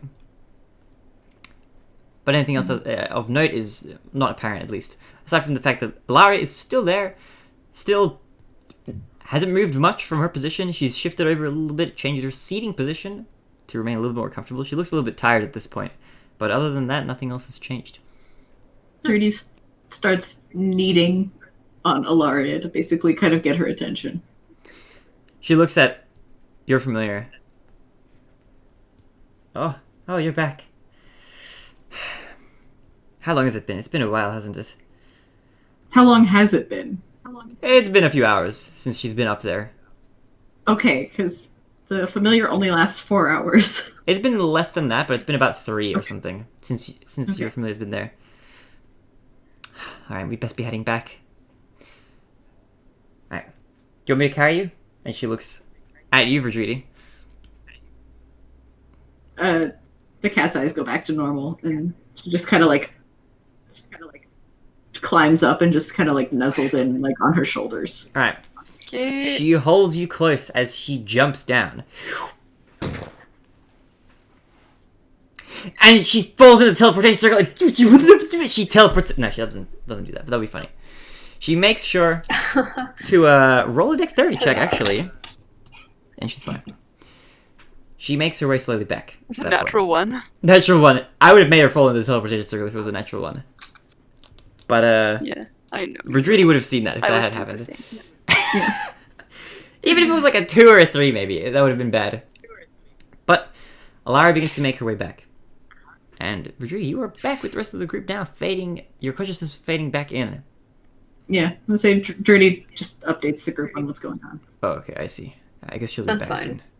It's getting rather late. Should we get ready and rested for tomorrow? As I'm guessing that that's when we're going to be heading out. Jade looks over at Core.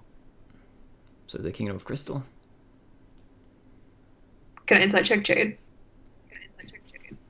Yeah. You look like a golden retriever. 25. That's a really good roll. He looks incredibly hopeful and intrigued. As if waiting in anticipation for something. This is going to be interesting. This is a place that none of you have been to, aside from Aros. He's the only one who, out of your entire group, who's ever visited the Kingdom of Crystal. The rest of you would have never made your way over. But, with that insight check out of the way, unless there's anything But else... what's Jade anticipating? Does Core remember? Oh, did Core promise to take Jade on a date? Yeah. Oh, Jade's God. just like, Oh, yeah, I definitely planned this in advance, and it is pouring with rain outside. Yes, let us go outside in the rain. Core clicks, he turns into a Okay. water, like, Genesee. This is fine. Let's go. We're back Okay. in, like, I'm not promising anything. Sleep is for the weak. Goodbye. Drags okay. Jade out. Stay safe. On your Yay. way out, as you head out and about into the rain, you do run into Ilaria, who's completely drenched. She is carrying a tressum with her. She's heading... Sucks to be you. Core waves his watery hand. Have fun. And she heads back down towards the room to the rest of the group. So, Core, Jade, where are you guys going? How are you guys doing this? Is there like a restaurant Jade's looking nearby at that Core. looks semi-nice? There isn't any restaurant open at this time of day now, but there are bars around if you'd like to head to a bar. Is there any bar that looks classier than usual? Classier than usual. Not any That Core has classier. not picked someone up from. The Core has not picked up someone else from. Ooh, that's. I don't think there's anything classier than what you've seen so far, but roll for me an investigation check just for the hell of it. can I give advantage? Because I'm also, Yeah, you're like, both looking. You're both looking looking. around. Advantage, go for it. Sure. Oops. Oh, it's only slightly better. I'm 17. Okay. With That's pretty 17, good you look investigation. It around, wasn't a great roll.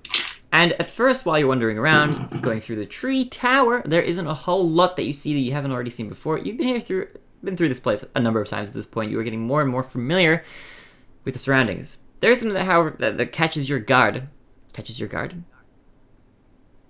That catches your Catches attention. you off guard. Maybe catches you off guard a little bit. Okay. As there, you do see there's a sort of a diner that looks a little bit more classier than bars might be, and that seems to be open at this point. Mhm. But aside from that, all you see is the regular bars that you would have visited, that you would pick people up from. You see the bar that you went to with Brutus. and We other don't need places. reminders. It's Brutus. But there's a nice diner that seems like it's open around the clock. You don't see anyone minding it at This the moment, looks but great. it's open. Amazing. Let's go here. Okay. Okay. You walk in. Okay. Go taste it.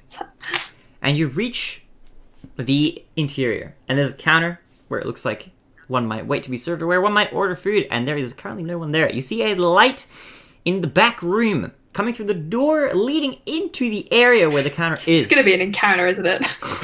It looks like there's a kitchen back there, and that's where you see like there's some activity. You hear like pots kind of clanging together in the I distance. sent my familiar in. You see your familiar to the kitchen. All right, what does your familiar look like? It's a little snake. All right, you send a Puppy. little snake into the kitchen, A and you box. walk. You slither. I was gonna say you walk in on. You slither in on underneath the door, and you come across a short, stout, maybe human man, very stout, very rotund, with a very long chef's hat. This man could not be any taller than maybe 4 feet, but it doesn't appear to have the same features that a dwarf might. So it strikes you as a bit strange. At first, at least. He turns around and you see a massive, monstrous, twirly mustache on this man. As he turns around with his ladle filled with some sort of ambiguous fluid as he twirls his mustache in the other hand. It's Yarrick. Yes, Yerrick. Oh no. My soup, it is almost done. And he takes a little Oh. sip from the ladle. Ratatouille. It is kind of like Ratatouille, but with a snake instead. And he notices you as you come in. Sacre bleu! Is that a snake inside my kitchen? And he grabs his Come back, ladle snake. No, come back, snake. Come on, boy. and slithers out, and he bursts out through the door. Ah, I see a snake! Where'd you go? And he attempts to do a perception check. Roll for me a stealth check as he runs out. I don't have the snake stats. Hold on. Do-do-do-do-do-do. As far as encounters go, this is fairly harmless. For now. Just keep it that way. Oh no. Oh, This I'm gonna need to This look character it of up. a man. His hat as tall as himself. 8 feet in total. 4 feet of man, 4 feet of hat. Bounding towards the snake. 16. 16. You manage to slither underneath the counter and away, back towards you, and he seems to lose sight of you. It doesn't seem like he catches you. But he's looking around frantically. Oh, where'd you come out? Where'd you go? Come out, come out. Oh, I have customers. Hello, welcome to Louise Diner. How may I help you? We are on a date. I see. Yeah. Table for two. Yes, a table for two is probably a good idea. Are you since after there a is only booth or a table? two people here. What are the pros and cons of each? Is there a difference? I mean, they're both seats if you think about it. I'll go Yes. for booth. A booth, please. The booth is further from Booth. me. Tables are closer. So it depends on how good of a view you want of my mustache. Booth. Great. Okay, I look to call I see. booth. Well, feel free. It is completely empty as it is very late. What would you like to eat? Oh, We currently is serve there, only... is Yes. there a menu? There is for the daytime, currently but serve? currently we have only one chef and one waiter on staff today. So we are only serving 2 items on the menu. Yeah. We have pizza. And those would be We have pizza. pizza. And we have soup of the day. Okay. Jane? Are either of those vegetarian? The soup of the day is vegetarian. The pizza is I will not. have the soup. I'm so sorry. I'll have the soup. One soup of the day. Coming right up. And you, mademoiselle, what may I get you? He twirls his mustache. You know what? I'm gonna roll with it. I'm gonna have a pizza. One pizza coming right Large. up. Large pizza. Yeah. We only have the one size. I want 2 pizzas. 2 extra large coming up. Yeah. 2 extra large pizza. 1 soup of the day. Can I have 3 bowls of soup? You may have to. It's a large. Yes, you may. As long as you are willing to pay. Okay. Jade gets all of his money and starts just like tipping his coins. Oh, we do not have that No. much change. It's okay. J- 1 bronze piece per meal. How about Bronze. one? Bronze. How about 1 silver piece each? And that's great. More than beautiful. Yeah, cool. He twirls his mustache on both sides. He Yeah. helps Oh. Jade divvy out the coins. Jade, don't give him the gold ones. 2 silver just- pieces. Coming right up. I struggle so hard with money. It just seems so pointless. This is why you have me. I will also give you a water. That's so generous. Would you like a 1 cup with 2 straw? And an umbrella. Sounds fancy. Oh, I knew it. It's a date, is it not? Okay, I'll be right back. Give me I one moment. announced it. And this man with an ambiguous accent of some sort of indistinguishable accent disappears into the kitchen, and you find yourselves in the diner, ready to select a booth at will. There are not This is more that many. romantic than Brian and Loran's first day. No jokes. Cute. Catch Jade thinking, "Oh, this is what dates are like," and recreating this exact scenario over and over. Nighttime 24-hour diner with 1 man on staff is pretty romantic, not gonna lie. You have a choice of 3 different booths if you're ignoring the tables entirely.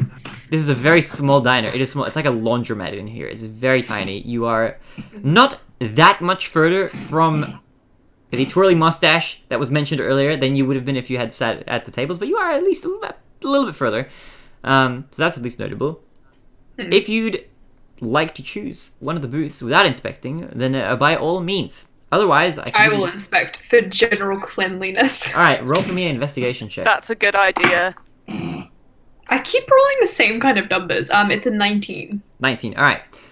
Booth number 1, which is the closest to the exit and the closest to you at the moment. You look in, and it is completely trashed. There is rubbish everywhere. Leftover remains of various bits of food. You see bones on the table from what looks like it is some sort of animal that you can't quite tell just from looking at it. It's a bit strange. You see an eyeball as well, presumably from some sort of meal. Okay, not this one. And it's covered in all sorts of juices and stuff. It's just very dirty. It seems like whoever ate here just did not care about cleaning it up. It was Avros. Booth number 2. Booth number 2 looks like it smells a bit weird. Like it's going near it. It smells a bit strange, but it's not so overpowering that it's strange. It's just like this smells like a weird meal was eaten here. But for the most part, it doesn't seem like there's anything too strange about this one. There are crumbs and a little bit of dust, but nothing that you couldn't like wipe away. It's not. It's still messy, and there are like stains here and there on the sofa, on the seats. But it's not anything that a little bit of wiping away would do away with. And then you have the final booth, booth number 3, which looks to be fairly clean on the seats and stuff. But you very quickly notice that there's a couple of things here. There is a plate of a whole chicken, an entire chicken, uneaten, cold, on a plate in the middle of the table. Looks like it's part of like some sort of roast or something, but it's the only thing there. Full glass of water and a dead body slumped over on the counter with a knife in the back of this patron, who you can't quite identify from the position that they're in right now. They're just slumped over. They look like they're wearing very formal attire. It smells like dead body. Jade just says, "This doesn't seem like our problem necessarily." No, but still, The I only thing think I we'll would get say it is we now have to eat takeaway. here.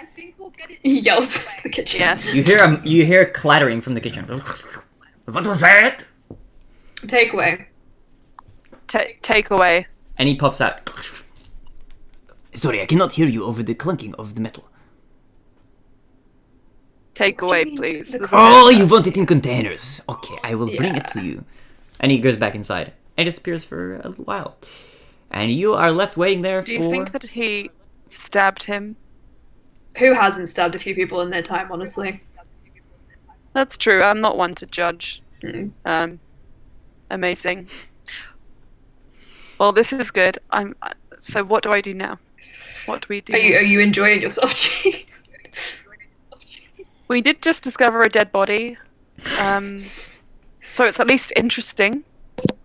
I like your company. Yeah. So that's nice. I like your company too. We'll take the food Wow. and is it still pouring with rain outside? It is pouring.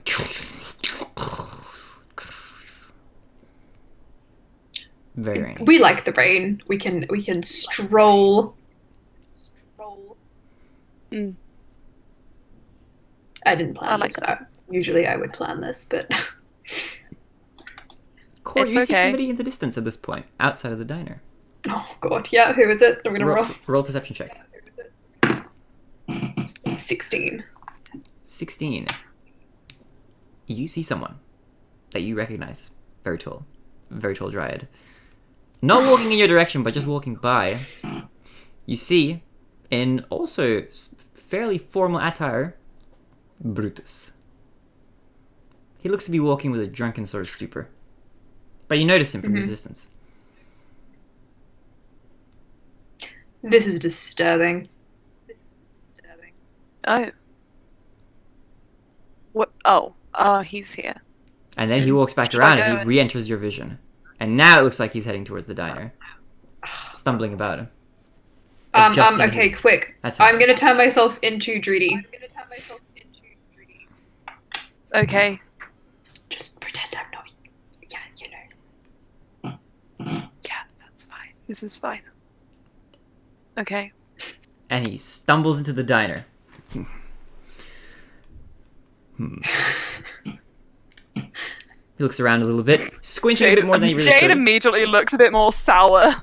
Like, He looks like he doesn't recognize you, Jade, or Rodridi for a moment. Sweet. This is good. And then he looks like he does a What? sort of strange motion with his finger as he counts the booths. And then he starts walking over. And then he realizes that you guys are standing there. Oh, I recognize you all. And he Oh. points. You're a friend of Cora's, aren't you? Friend is a loose word. Actually, Cora, what name would you have given Brutus? None of your business. Very loose. Right. Well, I hope you're doing well on this rainy night. Send my regards. Leave. Well, I have some business, but I'll leave you. Take care. And he seems to walk over to That's the good. third booth for a moment. And you see him walk over, and he turns, about to sit down, but then he notices the dead body there. And he looks shocked for a moment. And then he looks back at you. You didn't do this, did you? Who's to say? No. Okay, that's concerning. Alright, I'll be taking this. And he pulls the knife out of the dude's back. I'll need this for later. And he pockets it. You didn't see me. I don't. And he starts walking I away.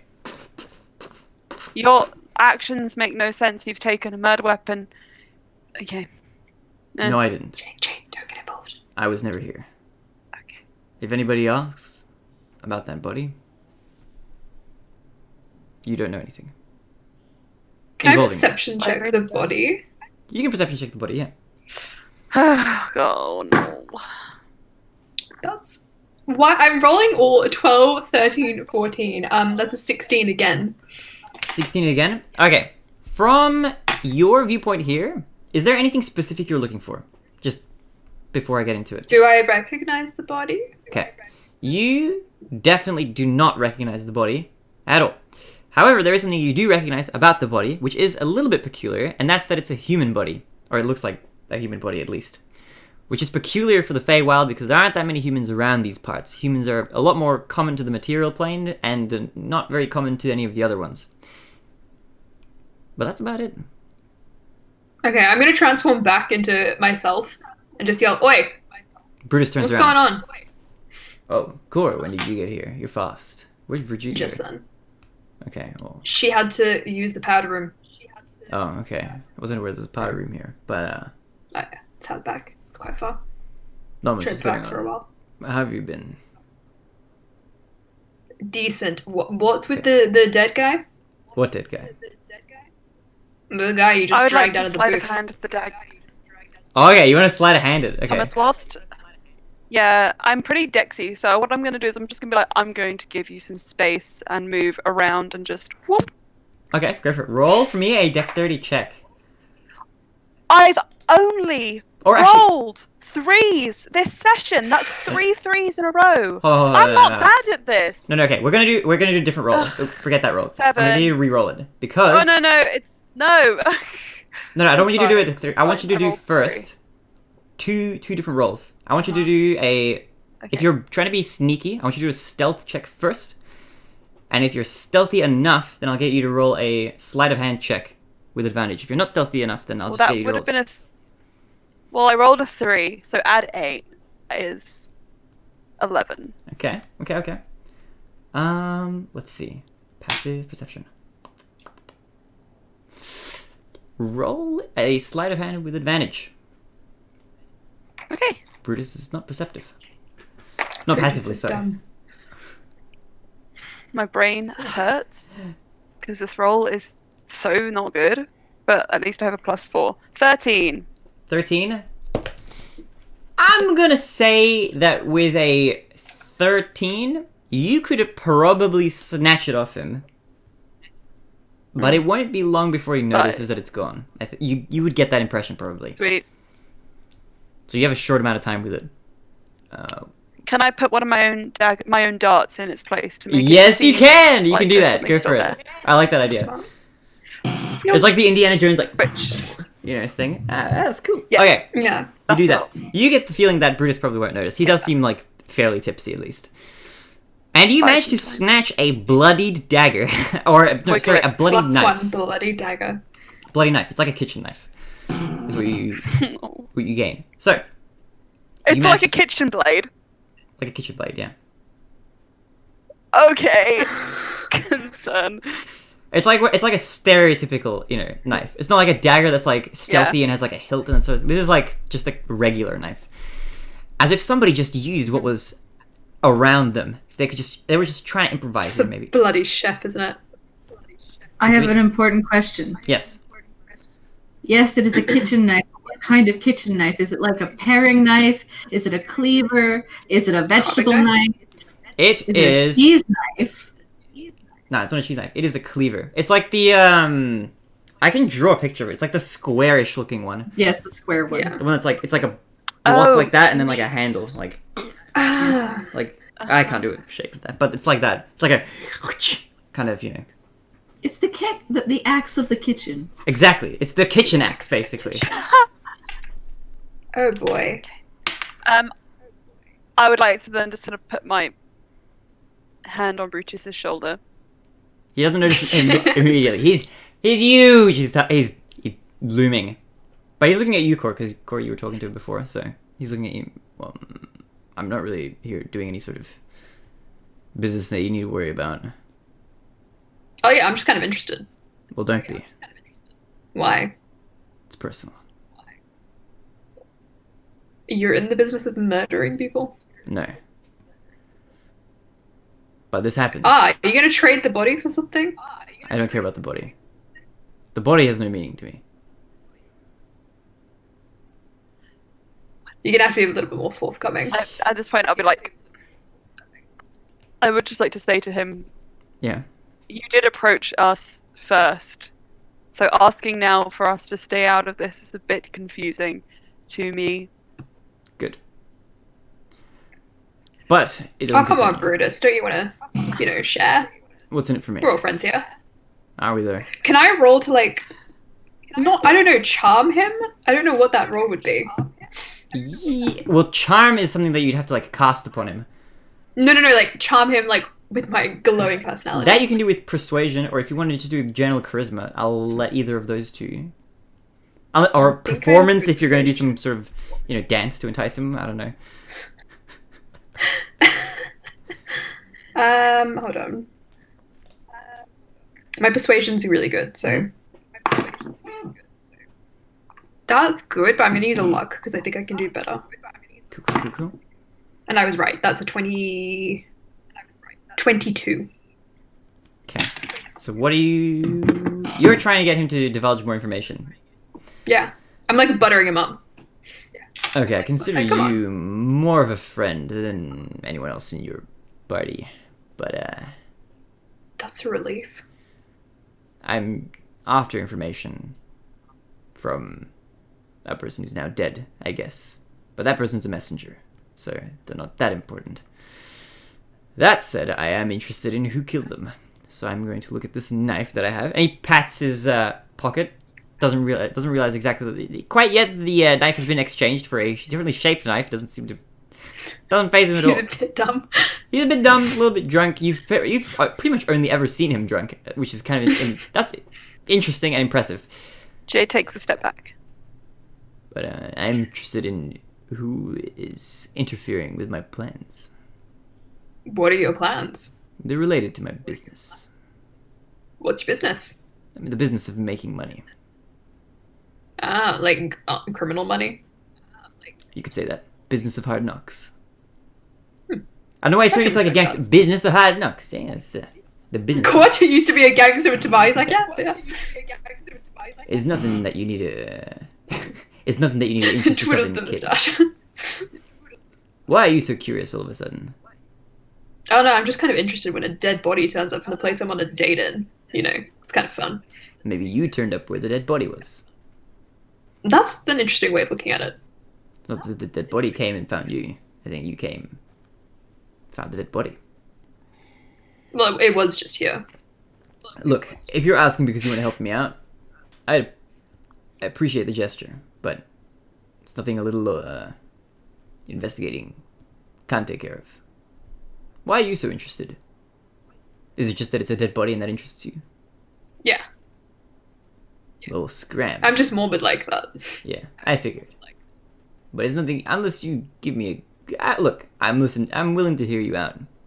You seem kind of persuasive for some reason, so I'll give you a chance.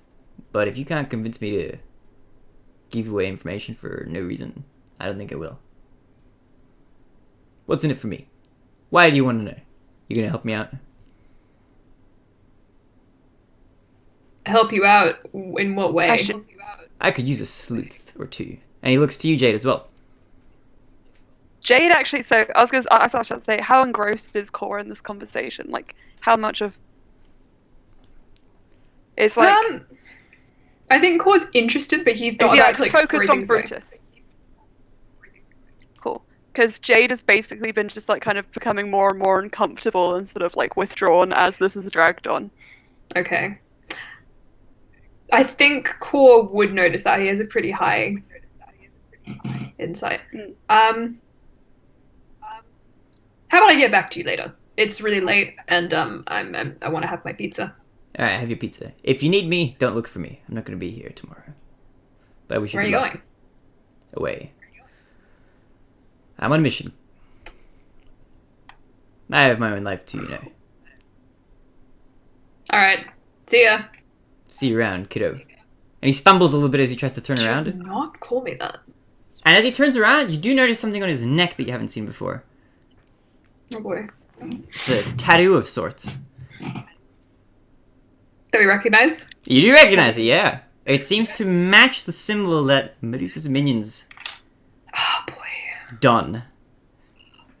Sleeping with the enemy again, Core. Why'd you do this? So you see that you see that protruding out where his neck is. But he walks around. He pats his breast pocket underneath his coat that he seems to be wearing, where he thinks the knife is, and he heads off.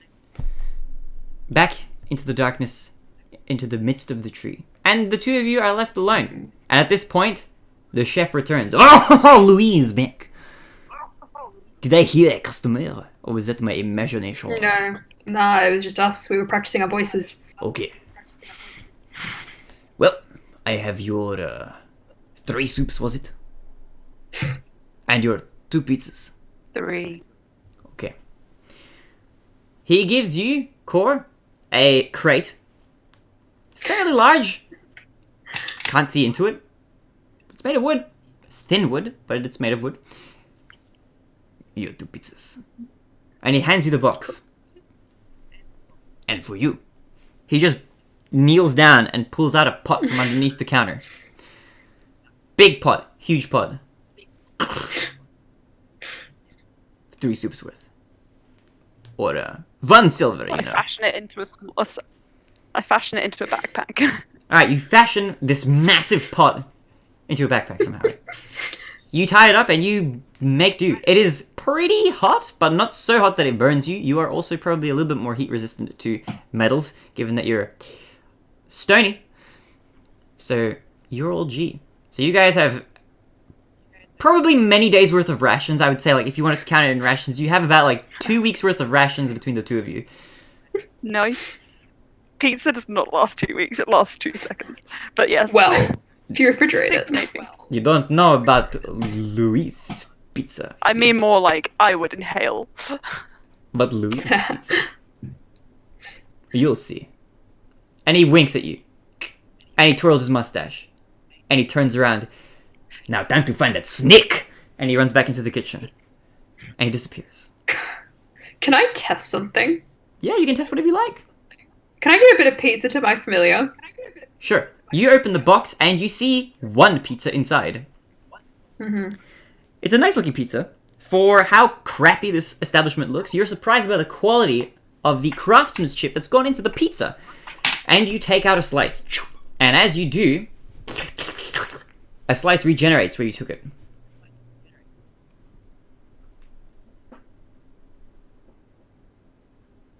I give a little bit to my familiar.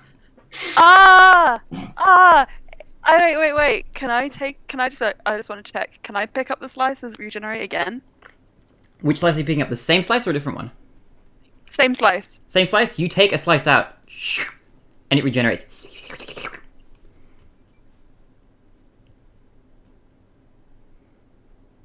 It tastes nice. Tastes like a pretty fresh pizza. Interesting. I package it back up. This could work. As you eat the pizza, Jade, you do remember that it is not vegetarian. It is not the vegetarian option. You cough it back up. You did taste a bit of some sort of strange tasting meat, one that you're not familiar with. No. But it's not anything that you ingested. And because it is something that you would not have eaten before, you do not recognize the flavor. I'll take a bite of it. Do I recognize it? You take a bite out of it as well. And it tastes nice, but it tastes unfamiliar. It's been a while since you've been in the Feywild eating pizza in here. But it seems like it might have come from some sort of a more exotic creature, which is a bit concerning in of itself. But it does taste good to you, Core. We'll try it later. Jade, let's just go. I think you don't need to, think about what you just put in your mouth. I think I want to go back. Oh. Did Brutus upset you? This was a bad idea. Yeah. Well. It's fine. It's not important. We can do another day. But Try again. why don't we just ditch the food back at the grocer and just take a moment walking? I've never done this either. I met Tamar in an alley. That was not a date. I don't do dates. So this is kind of new for me. This entire situation is incredibly new, so I don't understand it very well. I think I just didn't like him.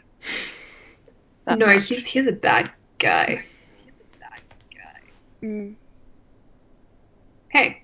I have a thing about being kind of like cut out / excluded from situations, and I know that it wasn't your fault, but I think it might have been him just being there made me feel like you two had something that I couldn't intrude in on, and that is very difficult for me to process because I don't even understand my own feelings. They're very fresh, and yes. Him and I have nothing. I was just kind of interested because he was lugging a dead body out. So if I was a little bit, kind of trying to square him off away from you, that was because I didn't want him to pay attention to you. Dead Because- body's still there in the diner with you guys. Oh yeah, well he was kind of involved with that. I just kind of don't want to think about this kind of thing. Points to the dead body at the moment. I wasn't in the mindset for it. All right. Sorry, it kind of caught me off guard. But would you like to That's talk to about? Would you like to examine the body? No, I actually don't care. We'll dump the food back. Okay, cool. And if the dead body's still here tomorrow, then it is. But right now, we are going to finish this date on a high note. I'm determined. Ah! No, I don't do that. That was really funny. Get it? A high note. Alright, so are you pouring out the soup and getting rid of the pizzas, or what are you doing? I'm just gonna dump them at the grocer. drop Not them like off. dump, not like get rid of them. Oh, but, okay, like, okay. leave I them thought you were out. gonna be like, screw that grocer, dumps the whole thing out. To hell Should with we your set soup it of the back? day. Just watch it wash away. Alright, so you go back. And as you make a pit stop back at the abode, before we continue on with your day, what were the rest of you fellows doing at this late point in the evening before we continue on? Verdridi, Baron, Tomar Avros. How are you all doing? Yes. Baron, you look conflicted. Baron is like,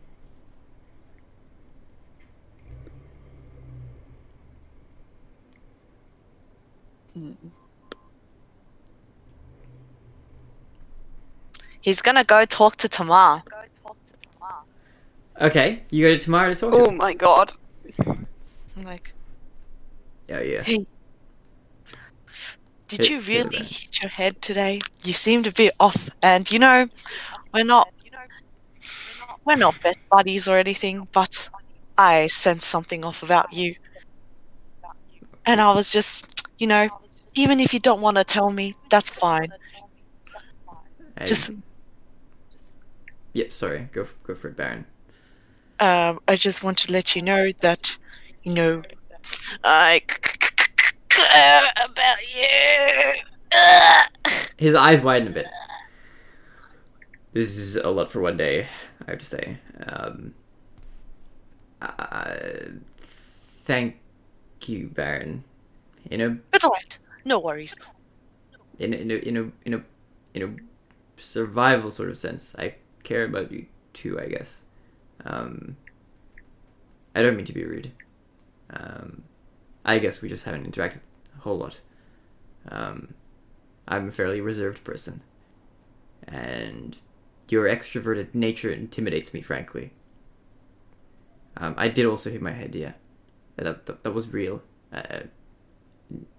Yeah. Then why were you pretending to be asleep? Well, that's after I got woken up. I wanted more time to process my own thoughts. Okay. You Well, know how I- sometimes you have to leave in the morning, and you think of the time, and then you think, oh, I can probably wait at least another minute, and I'll get a whole lot more rest in that extra minute, but then you don't, and then you're just a little bit later than you otherwise would have been, and then you regret having stayed in slumber for so long. I don't know where that analogy is going, but that's kind of what I was feeling. That was what real Thomas was feeling. Well, frankly, I don't know what's up with your entanglement, but yes, That's okay. I hope things are well. And then he walks off and gives him a nod, and then walks away. He nods in your direction as well. Avros looks at you as you return. How'd the bonding go? It's fine. Let's eat some cookies, Avros. I've had a lot. I'll have a few cookies. I think I've eaten enough cookies for one lifetime. But I'll gladly have some with you. For Judy, would you like to have some cookies with us as well? No, thank you. For Judy, what have you been doing this time? I think she's just getting ready for bed. Like it's late. Yeah, it's pretty late at this point. And as you're getting ready for bed, as Tamar joins you to get ready for his slumber as well, he looks at you with a sort of, please help me. But don't really, I'm fine, but please help me expression. Which you can tell. Seems like just a lot has happened in the day, and he's attempting to process it. But Maybe otherwise, we do watches later tonight. that sounds like it would be nice, actually. Let's do that. Baron, Avros, would you mind also doing a watch? Of course. I love having my nighttime meditation. Lets me sit with my thoughts and meditate, and I get to go to my own little haven. Well, okay, I don't know about Baron, but I do mind incredibly, but I'll do it just for you. Just because I care about you all so much, I will disturb my beauty sleep and awaken from my beauty slumber. Thank you. Much appreciated, both of you. Of course. If you two are heading to bed, then I bid you a good night. I hope you have pleasant dreams, or watch if you are going on the watch first.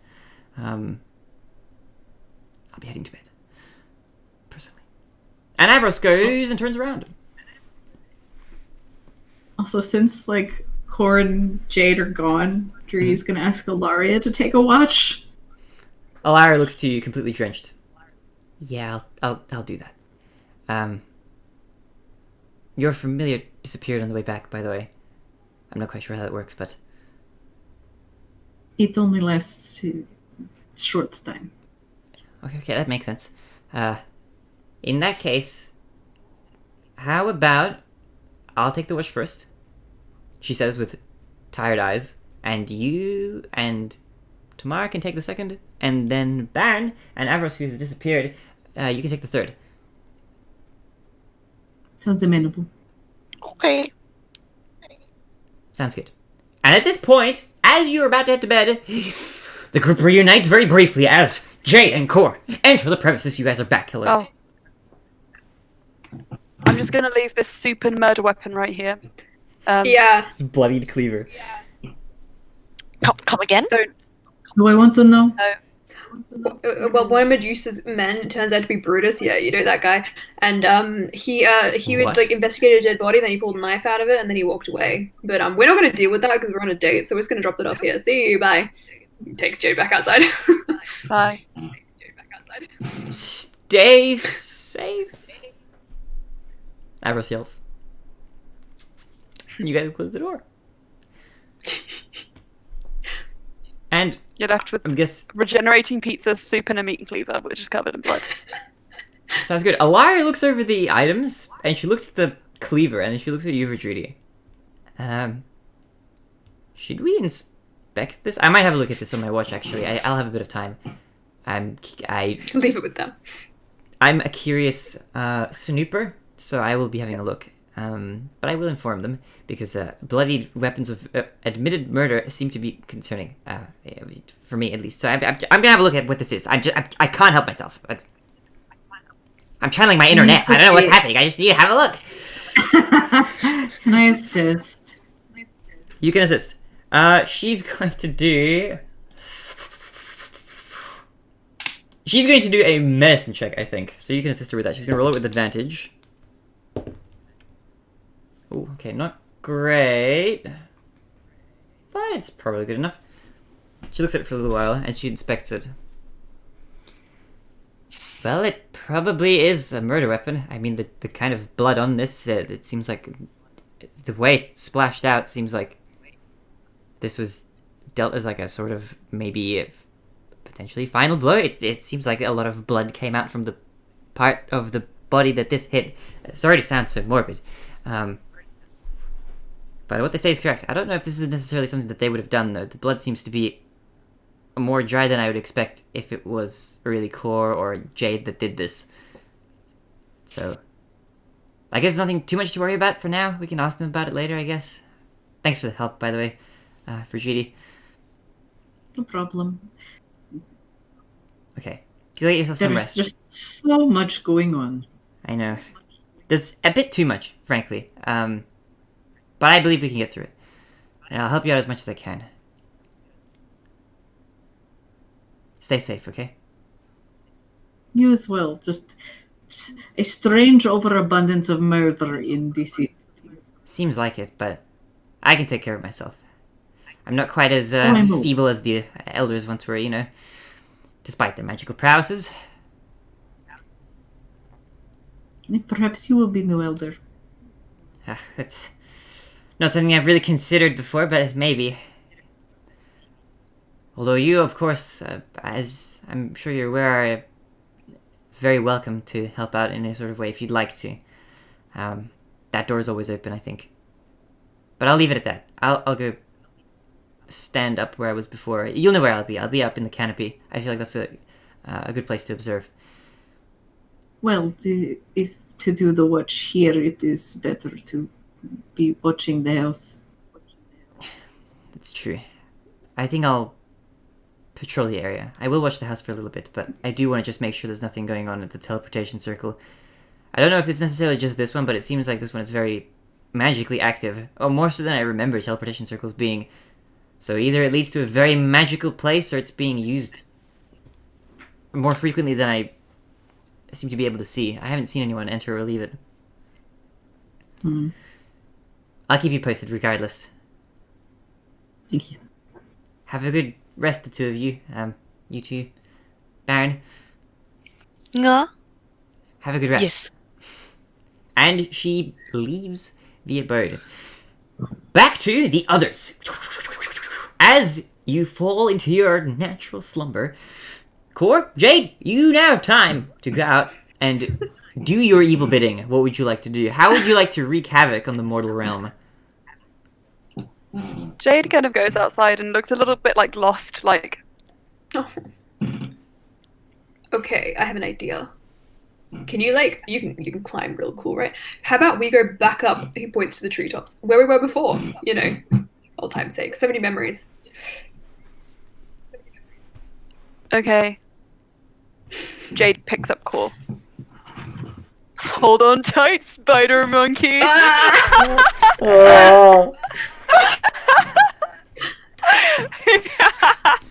The only chance Oh, I'll ever boy. get to do that in a bloody D&D Oh my game, God. so- Fair. No, Jade doesn't say that. Don't worry. I will run vertically up the tree because that's You possible run for me. vertically up the tree. I want you to roll for me, as you do this, perception check. For anybody who's looking around, out of the two of you. As you run up the tree. Yeah. How? What is wrong with my dice? 15. What is happening? I don't understand. How I can't roll higher than a 3. Jade, you are It's preoccupied. not good. You are channeling your inner Neff Perception is dice. a 9. Oh, 9, that's actually not too bad. Ugh.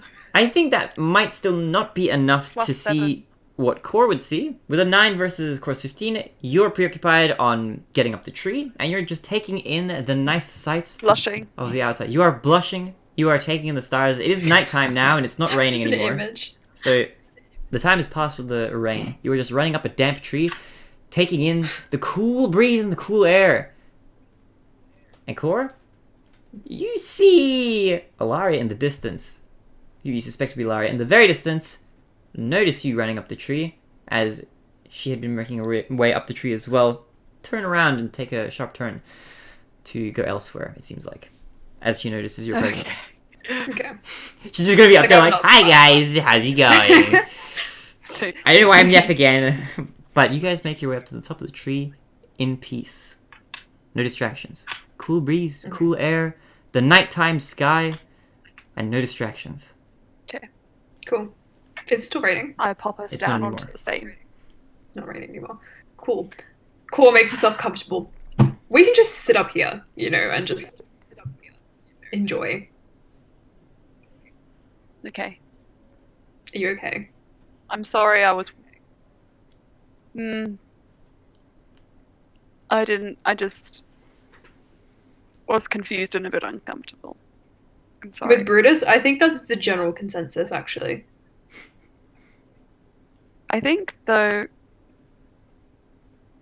I think I might be a little bit selfish. Same, I but was in what like- way for you? I felt like irritated, maybe, when I didn't have your attention. Like, I was like, oh, I want it, but not mine.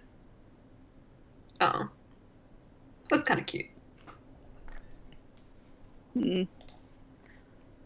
Something, I suppose.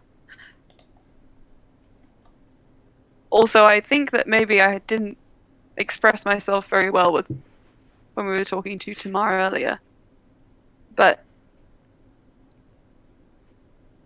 I think that I know you and him have a connection that goes back incredibly far. And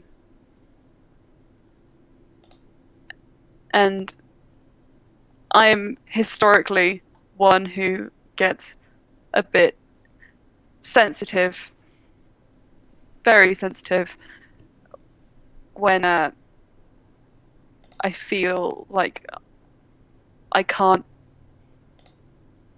participate in or be part of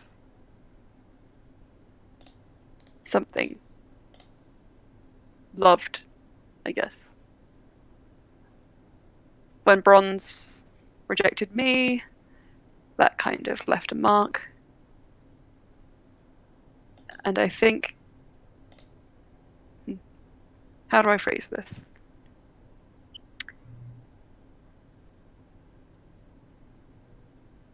I think that I want to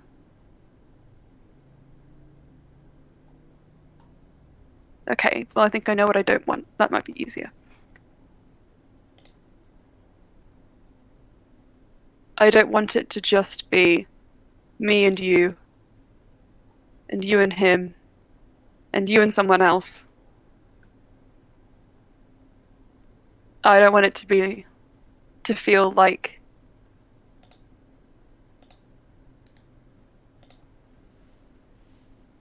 I can't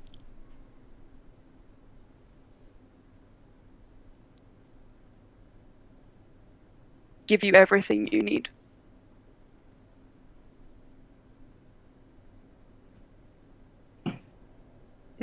So that's to say, one day I think I would like to have more of a connection with Tamar. But this is also all very new for me, so very slowly and with boundaries set once I understand what the boundaries should be.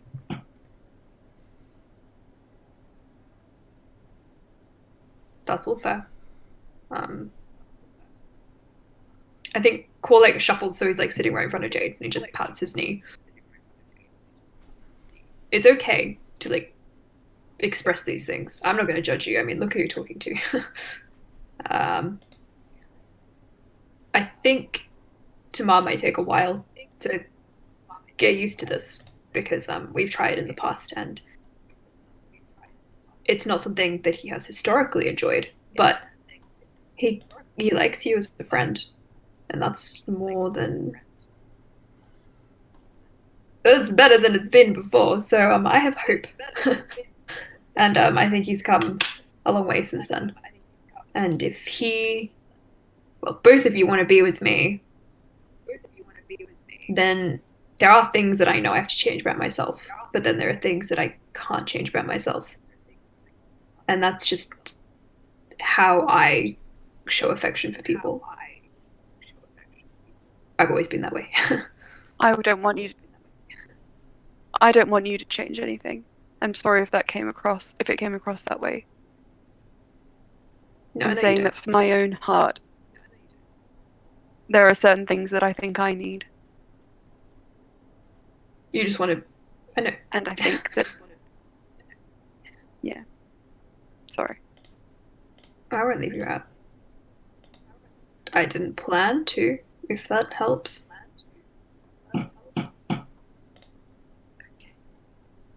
But you gotta like tell me and tell Tamar when you want something like that. because we can't read your mind, and also we're kind of shitty with relationships. We've screwed our own over so many times. This is a whole new thing. Maybe we kind of needed you to make it work this time. At least that's how I'm gonna think about it. Hadn't thought of that. I really want you Okay. in this relationship. I think this is really hard for me to say. No, I'm glad that you like me. Well, I'm always glad when people like me because it's real great for my ego. But I'm glad that you really like me. Yeah. I do like you. Oh. Okay, wait. Jade picks up Core so he's on his level. God no. I would like to give you one kiss. Core looks at his dangling face like, yep, cool. I'm fine with this. And for the first time, Core's face is a little bit flushed. Neat. It happens. And that's probably a good place to stop this. Fade out from there. And we're going to switch very quickly. Yeah. The final few remaining bits of business. As you have your date, your night out on the treetops.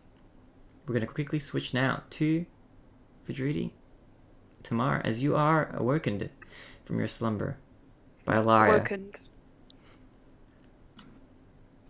Hello. Alaria comes and gets you. She smiles and nods.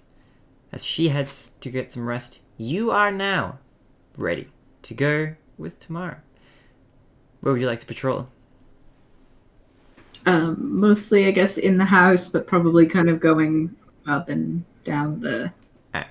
So you guys walk like a sort of predetermined route as you keep an eye out. Roll for me, perception checks. You can roll it with advantage, actually, since Tamara's going to be assisting you. Okay. Nice! 27. 27. Alright. I'm getting better with my 9s. Immediately Yay! upon exiting the store, the grocery store, there is an envelope on the ground that catches your eye before you even get a chance to continue your night watch. I would love... Can You pick it up, and you see a very familiar handwriting adorning the outside of the envelope. Addressed to you, Dree. This looks like it's handwriting that matches your sister's. Specifically Arya. Weird. Yeah. To name drop for the viewers. And the players. Okay. Trudy opens it up, like, a little bit more eagerly than one might expect.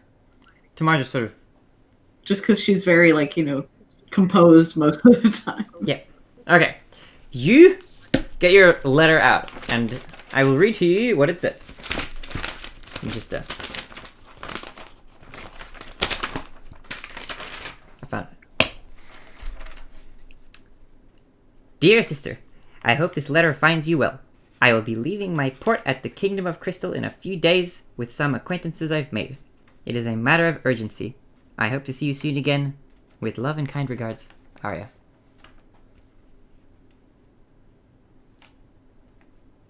Can I get you, just for, like, later, can I get you to pop that into, like, chat or something? I will type it out for you, and I'll pop that in the chat Thank upon you. the close of the session, which will not be too far from now. In fact, it'll be only a few moments from now. But it seems like from that letter, it appears as though he's not going to be at the Kingdom of Crystal for much longer, heading out on some mysterious journey in a few days from now. Or, well, a few days from when this letter was written. It's hard to say exactly how long ago that was. Yeah. Tamar looks at you. Good news? She just kind of like shows it to him, but she looks just very antsy. He reads it to himself. Oh, okay. I wonder where she's going. Matter of urgency. What could that be referring to? Seems that everywhere we go, there's some sort of trouble or conflict. Or at least there's some trouble somewhere else.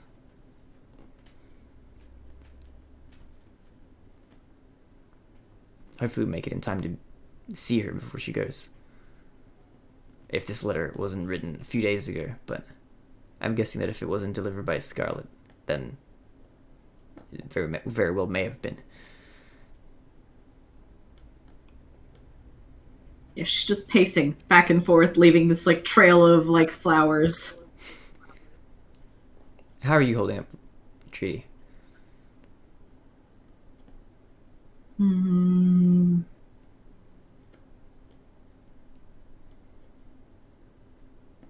You wanted to talk. You were stressed. Let's talk about your stress first. I mean, I don't know if I think I'm always stressed. I'm just a naturally stressed person. But I think my inner conflict just comes mostly from this relationship thing. I'm just trying to figure out how I feel.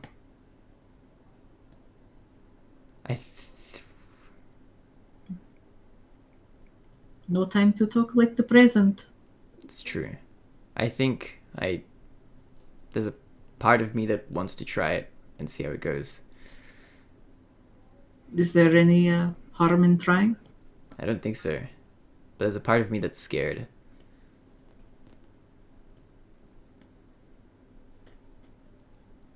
At worst, it doesn't work. At best, you have two supporting partners. I know, it's the not working out that I'm scared of.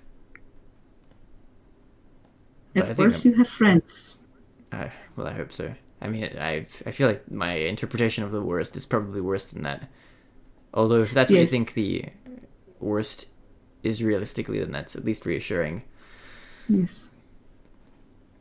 I constantly have this fear that I'm just going to turn them away, you know? I feel like I'm not a pleasant person to be around a lot of the time. I feel like I can be kind of negative. And I don't think people appreciate that. Not that they should. It's my fault. But it's hard to change, even though I'm trying. But I don't think know. they see your effort. I hope so. I feel like I don't put in enough. But I see people like Avros and everybody. He just has so much energy, and I can't do that. I think people like that. People like Avros. It's very fun, outgoing, knows what to say all the time. He's just inherently funny. I don't know how to do that. I Just be you. don't know. Sometimes I don't like being me. Sometimes I wish I was somebody else. But I'm figuring that out. I think I feel that less strongly over time, but it's a hard feeling to get rid of. So I think I cling on to things in my life that make me happy, even if they're not great for me. And I don't want to ruin any of my relationships, I guess, or friendships. But I feel like Take I'm a just chance. I think you'll be surprised in a good way. okay. I trust your judgment. It's a lot more accurate than mine, and my axe throwing, and my dart throwing, and my throwing, in general. So Maybe you're better with giving your feelings and your hearts than in throwing weapons. maybe. It is certainly less endangering of others. What if being myself mean? Oh, sorry. Oh, I was just going to say the pointy things, and you know. Yes. Yeah. It's true. I've got to be careful around pointy things. At least more recently, it seems that way. What if being myself ends up meaning that I'm just a downer all the time? Like, what if my negativity and, I don't know, quiet sort of nature, What if that's really who I am? I think I don't personally necessarily mind that, but I think I root a lot of my own feelings towards myself in how other people view me. And I've noticed there's people who don't care about that as much. Like, for example, Baron was actually really kind. He had a kind gesture to me today. I haven't seen that side of Baron, which is nice. But I think Baron is... I think I at least... It was a good surprise. Yeah. And say what I will, I've talked smack about the man for a long time. But I can't help but respect that he isn't afraid to be himself for who he is. Or at least it doesn't seem that way. Because I think he doesn't root his self-worth in how all of us view him. But I feel like that's very hard for me to separate. I think if... yeah, I don't know. Well, if it makes you feel a little bit better, Core still wants to keep you around, and Jade wants you around, and I think you're very... I enjoy your company. Thank you. I enjoy yours too. I think that does make me feel better. I care about both of them. I've never thought too much about how I feel about Jade.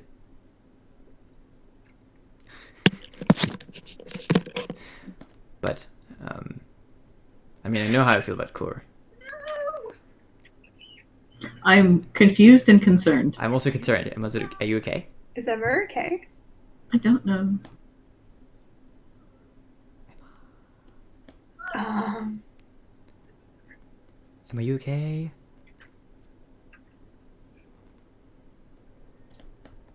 I'm just gonna guess if we don't hear anything, it's really fine.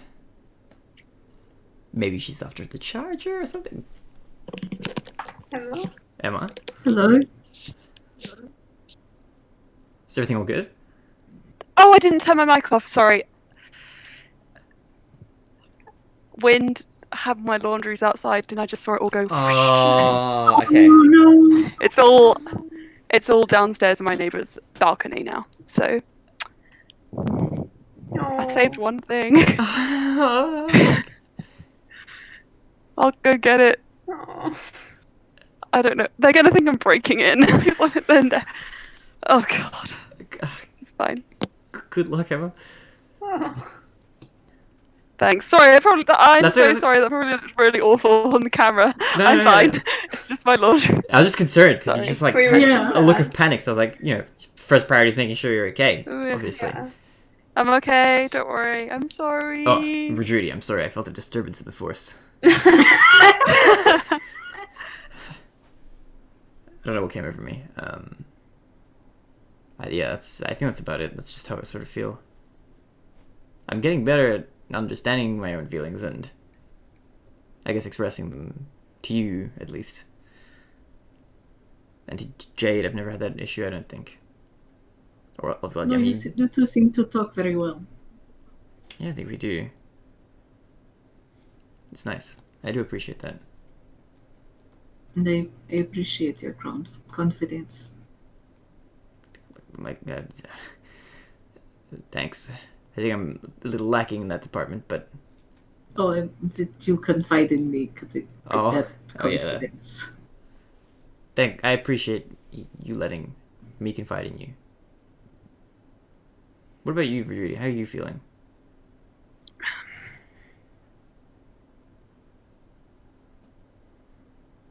She just kind of like spins, and there's this like flurry of flowers. And she just, there you go. I'm guessing that you're glad to have heard from your sister, is how I'm interpreting that. No, these are stress flowers. Oh. She just kind of like I have- shoves. I have yet stress to flowers. understand the flowery nature of your emotions, but in that case, he puts a hand on your shoulder and gives you a very firm pat. The firm pat of somebody who's not used to firmly patting people. And she just kind of goes in and hugs him. Oh, and he embraces you awkwardly, like an estranged family member. Just patting you. Oh. There. The awkward sibling hug of Basically, hug, pat, pat. hug, pat. Exactly. It's the.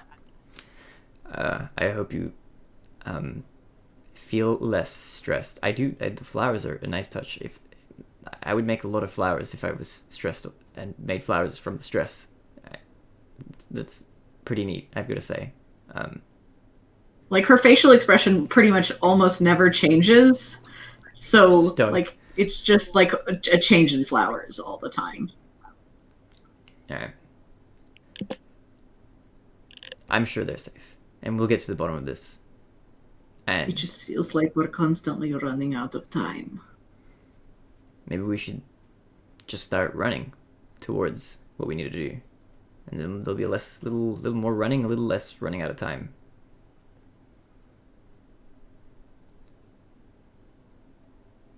And I don't know about you, but I've got enough anger issues to take out on an evil bad guy. I heard what Jade said, and I know that I'm probably repressing some feelings, but at the same time, I am ready to kill. For you, for all of us, obviously, and it's cathartic also. I feel like I should just look. I feel like getting that energy out, and this is like probably the most productive way of doing it. Yes, it is how we do. That's how we do. And I want you to roll for me a d12 as you guys continue your little patrol. Oh no, let me. Before we switch to our final duo. It is a 9. 9. We can enjoy duos. As you walk, this is an interesting one actually. Okay. You do hear a strange sound from the distance. Like a whistling of some sort. Like a but a very peculiar one. We could say it sounds something like that. Sorry. And you can't tell where it's coming from. It just sounds like it's from very far away, but at the same time, I can't whistle either. I just have to pretend. I'll whistle for you. You hear a whistling in the distance.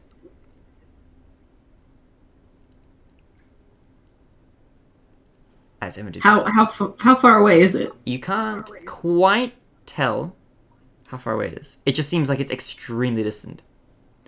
Okay. But strangely audible. You could guess that it's maybe enhanced by some sort of magical effect, which makes it harder to tell exactly how far away it is. Can I get a direction on it, though, is the idea. You can get a direction on it. Roll for me a perception check, if you'd be so kind, to see how accurate your perceiving is. Okay, 17 plus 8, 25. It's really good. Okay, with that you can closely pinpoint the direction, and it seems like it's coming from the vague direction of where Tormlar would have been, the town that your family lived in, but not quite exactly that location, but from somewhere maybe a bit askew from that tangent. And then you also hear a very characteristic sound that you've come to recognize at this point. The distant sound of a very fast pigeon taking off. Since you probably wouldn't be that far from the abode at this point. Looking out, if you decide to do so. Yep. I'd like you to roll for me a perception check, once again. I'll let you do it with advantage, because you know where you're looking. Okay. A little bit better. 22? 14 plus 8? With your a very high roll, you see a streak of red. As... So somebody sent Scarlet off. Yeah, that's what you would gain, I think. Okay. And she But flies off who? with the beat of a feather, and she's gone into the distance, flying at her crazy sonic speed. Okay, well, I would like to kind of tap Tamara and be like, okay, hang on. Yes. You stay here. Okay. Don't go nowhere. Drudy's going to use her last wild shape currently. Okay. And she's going to turn into a giant eagle. Giant eagle. Okay, what is the speed of your giant eagle? Just out of curiosity. It is 80 feet, which is why I picked it. 80 feet. Okay, 80 feet flying, she's going to be dashing to kind of try and find that whistle sound. Okay. Let me just search something up really quickly. Because I don't have Scarlet's sheet up. Just need to pull it up. I know that she's not going to be able to catch up with Scarlet, but... I just want to see how fast you are in relation to Scarlet. Because this will give you an idea. Boom, boom, boom, boom, boom, boom. Okay. Is Scarlet going the same direction as the whistle sound? Yes. So Scarlet disappears ridiculously fast. Like, it's even with your dashing speed. But I think carrying your good perceptions for it, you can get a rough estimate of how fast Scarlet can dash. Oh, I want to know. It's about 1,000 feet per second.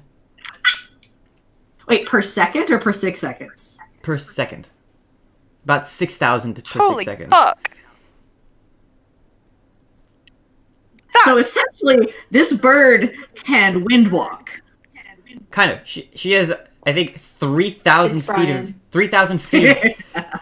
I'm trying to do the conversion. She has 3,000 feet of movement, which is 6,000 feet of movement per her Dashing. turn dashing, which I think is 1,000 per second. So Yeah, it is. that's how fast Scarlet can travel. So that's how fast she disappears, in the direction of the sound at least. So now you get an idea of how like she really is, and why she can deliver messages from so far away. And you also feel like the magical sort of aura radiating off of her in the distance. But as you fly into the distance, you do gradually approach the area where Tormalai would have been after enough time. Is there anything you're looking for specifically? Like, she's literally just looking for the set, like, for whatever made that whistle sound. Okay. After Scarlet disappears into the distance, you fly for a bit, and you fly past the site of where Tormalar would have been. In this case, it's a lake right now. Okay, it's still a lake. Yeah, it's still a lake. Okay. And it looks like the same lake still. As you're peering down, it's a bit too dark to see many details, but it doesn't look like it's really changed in any significant way since you last saw it. But you're viewing it from kind of a distance because you're not quite directly flying to that point. Yep. Just a reminder that my passive perception is 23. 20? Whoo, yeah, okay. There is something that you do notice in the nighttime. Can it see at night? Does it have night vision? So the eagle has advantage on perception checks that rely on sight. Okay, you Which, can that's fun. I didn't actually realize. I didn't realize that. you can roll for me a but it doesn't have night vision, you're saying. I don't know if Drini's night vision would transfer because she is becoming this eagle. I'll let you have it. I'll let you have your night vision. I think it's fun. So you can roll for me with advantage then. If you want a perception check. Everything. I would say everything in the Feywild is night vision. That's what I would kind of imagine, yeah, because it's kind of all nighttime. Yeah. All right. 17 plus 8, 25. 25, you see the silhouette of what looks like a giant fish. But nothing more than that, with your intense sight. You also don't see anybody else around at that point. You see the library as well as you fly by. Completely, well, lights all turned off, but you see the tree where the library would have been. So, it's either no activity going on, or the librarian has moved out. As you fly and fly, yeah? Okay. I would say I'm not finding the source of this whistling, or... Nope. Well, it depends on how long you decide to keep flying for. She's just consistently dashing until she can find something interesting. Okay, as you dash and dash, time passes. And you keep dashing. You see a lot of forest at this point. You know that this place is not quite as populated as the other areas. In the distance, though, you do see what looks like a windmill. Which, you would know, is something that's been around for a long time. In the distance there's a farm where a family once lived at this point. It's unknown if there's anybody there at this point. The librarian did say... I forget what the librarian's name was at this point. Peaches. Peaches the librarian. She did say that she was going to the library. I mean, to the to the windmill place to see if any of the people from the town had gone there. But as you approach and approach and approach, eventually you reach that point, and again, it looks like it's totally unoccupied, dead of night, nobody around. You don't even see Peach's cart, which was with her. And at that point, I think there isn't a whole lot that you can see after that, unless you'd like to investigate the windmill or anything like that. But it's up to you at this point, if you'd like to keep flying in this direction, because it's now getting very, very far away. Does this feel like I've gone too far past what the sound I've heard? You think that it's probably not far enough. It seems like it's really, really far. Like, it might be even further than this. And you don't hear the whistling anyway. You heard it the one time, and you could probably gather that from how fast Scarlet left, which is like a speed that you can tell the group at this point. From how fast Scarlet left, she's probably already arrived at where it is she'd have been going to after how long you've been flying for.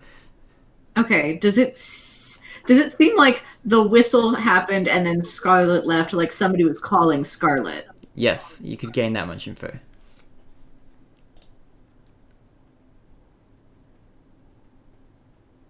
Also, how far have I traveled in terms of, like, 120 feet every 6 seconds?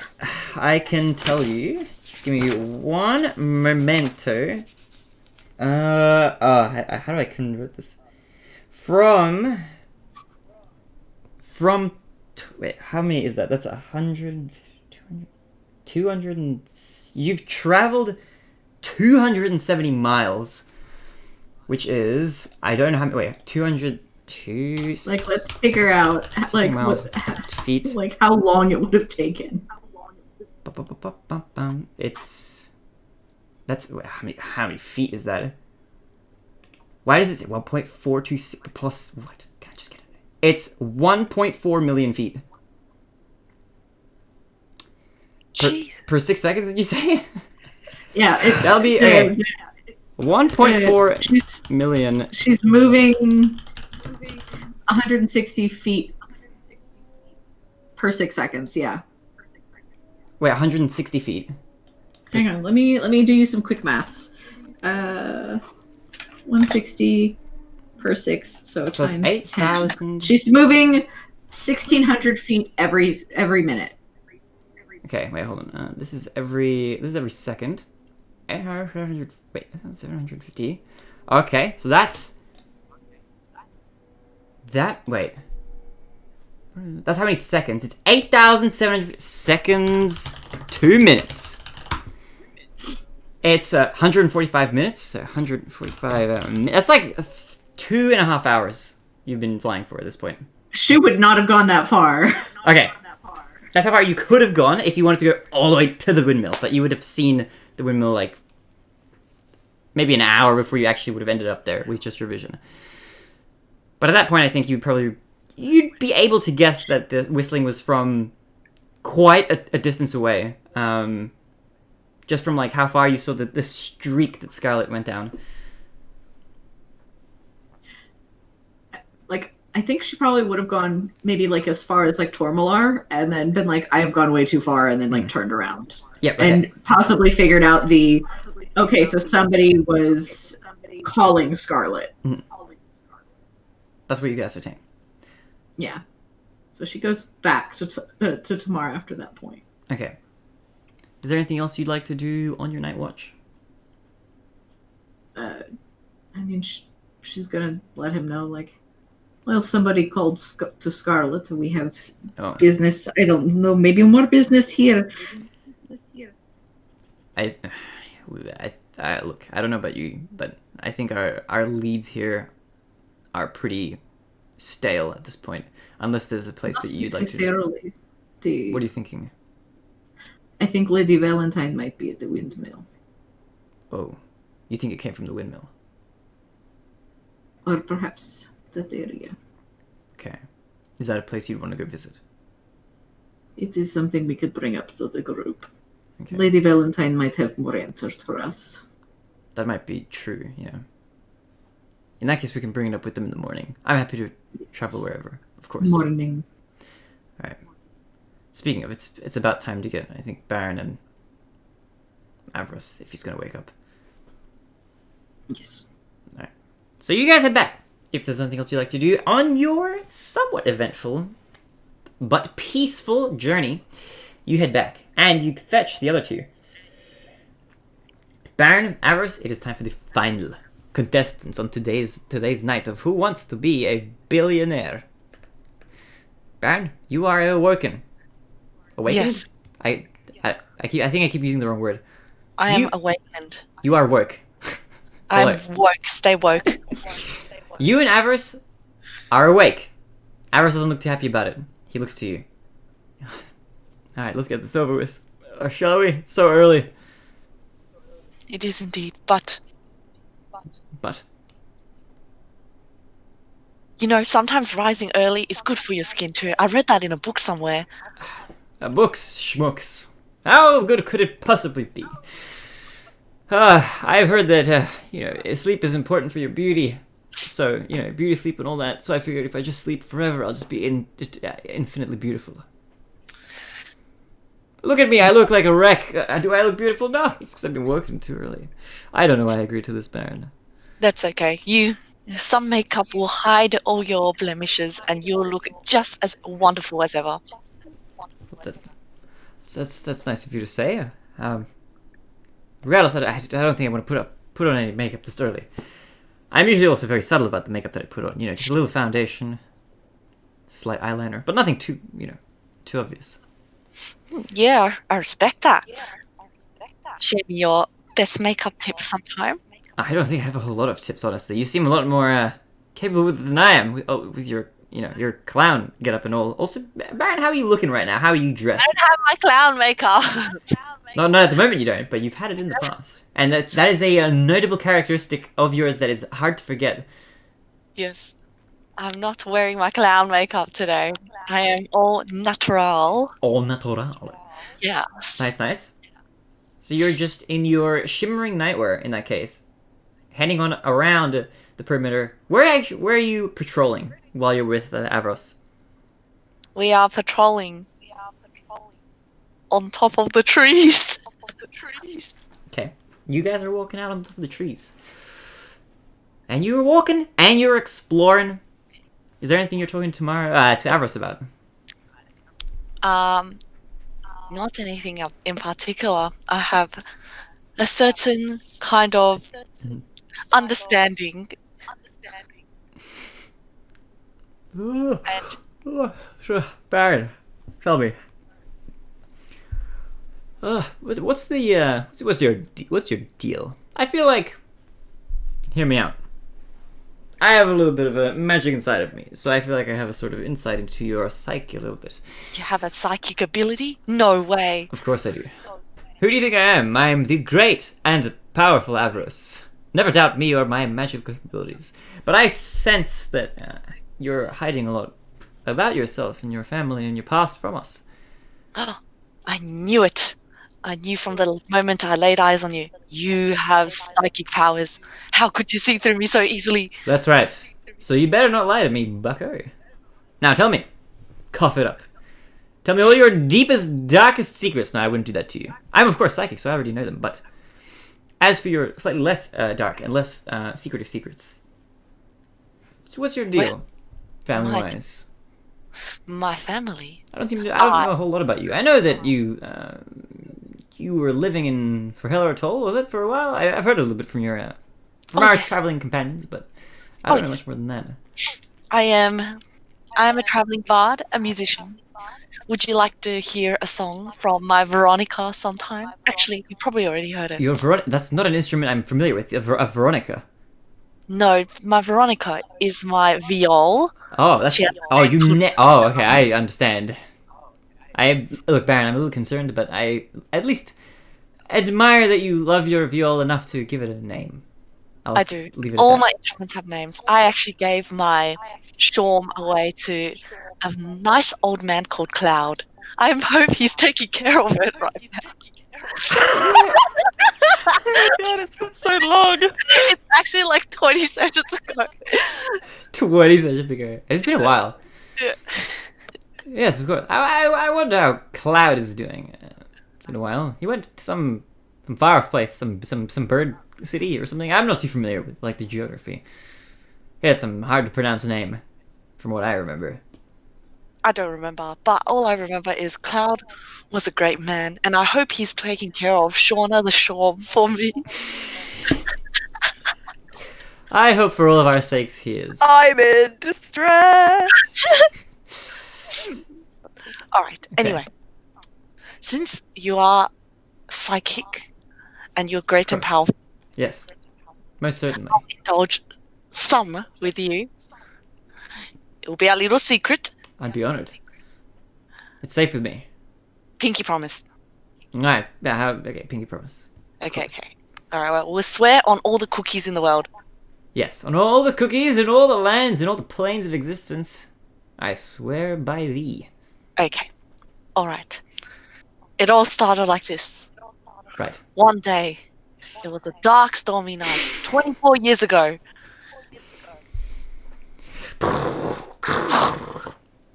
A little boy came into existence.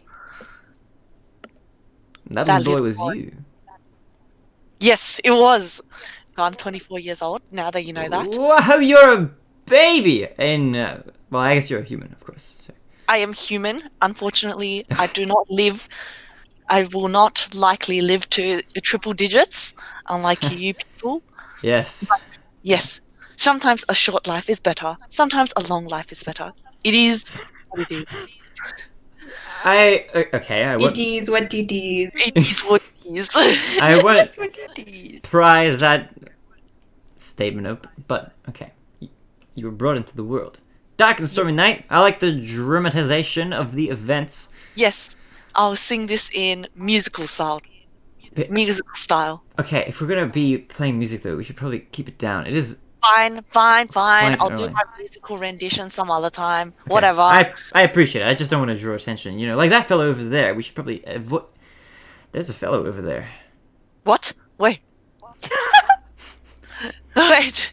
I'm gonna try a perception check right now. Go for it. Roll with advantage because you've got your glasses, unless you don't have them on. I do have them on. All right, your glasses give you an They advantage. The glasses don't go off. Sleep with them, shower with them. Yeah, I do. Unless I'm lending it to other people. 22. 22 is pretty good. You see a very drunken looking, tall, monstrous dryad in semi-formal attire Oh god. patrolling around. And he looks like he's kind of looking in your vague direction, but he doesn't look like he's noticed you just yet. Avros looks at you. Quick, what do we do? Quick, hide. Hide first. Okay, and he hides behind you. Oh, fuck's sake. Okay, let's try the stealth. Alright, roll stealth. Okay, roll stealth for yourself, and Avros will roll for himself as well. Okay, I got...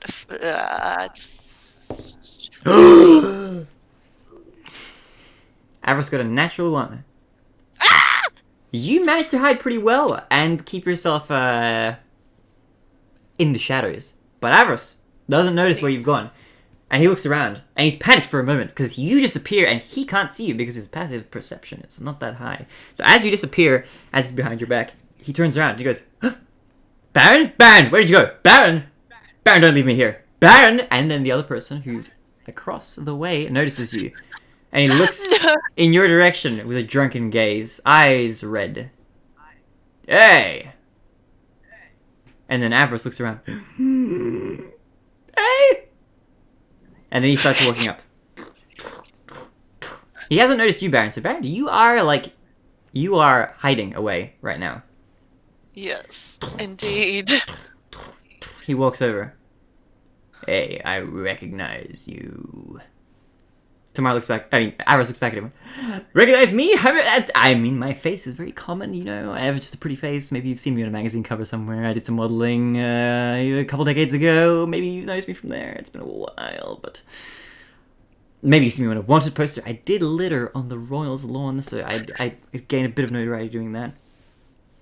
And he looks around. You're a friend of Core's. They've got a knife that I need. Famous. Famous! They stole a knife from me. That Jade character. Specifically. Are you alright, sir? You look a little tipsy. You look like you're gonna fall over. Baron, where are you? Baron, help me. And he looks around. Baron.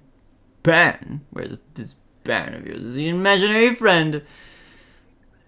I think you're not gonna see the light of day if you don't tell me where that knife is. Look, I don't know what you're talking about. I don't know where knives might be hidden. I wasn't aware there was a knife stolen from you, my good sir.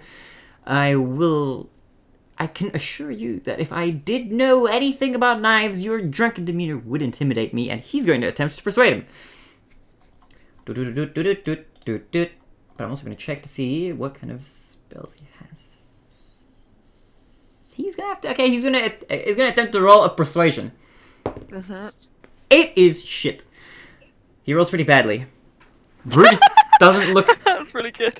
Brutus doesn't look convinced at all. He seems too drunken to even really process what Avros just said. Yeah, I don't like you and your fast talking. Tell me, where is the knife? Look, I don't know. And at this point... Yeah, I'm Queenie, going to I want you to... Before you do anything... sneak attack him. Sorry, yeah. Oh, okay. I was gonna say- Roll for me a d12 as well while this happens. Just quickly. Okay, 8. Okay. Right as you go to sneak attack him, he pulls out the dagger that Jade gave him, and he stabs Avros in the stomach before he gets a chance to react. It's a dart. Oh, It's a dart. Dart. He stabs him with the dart. Right in the stomach. Avros lets out a yelp in pain. And you sneak attack him. What would you like to do as your first attack? I would like to cast Gias on him. Ooh. Okay, what does that do? Yeah, I love that spell. So what that does He is, has a small army. yeah, I just put him into under my command. Is there a save? No.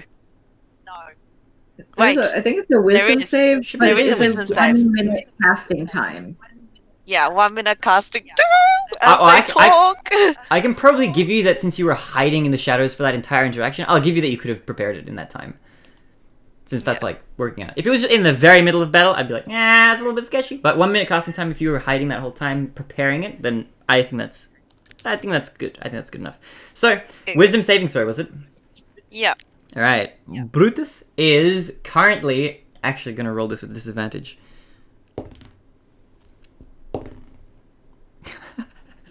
I just want you to know that he rolled a 6 twice, so Oh. it's the same no matter what. Okay. Doesn't matter if I sneak attacked him. Well, I would like to issue a command, which means, which is lay down on the ground with your and get rid of you. Like lay down on your ground with your hands up. I like the police. Okay. Yeah. The Baron PD showing up.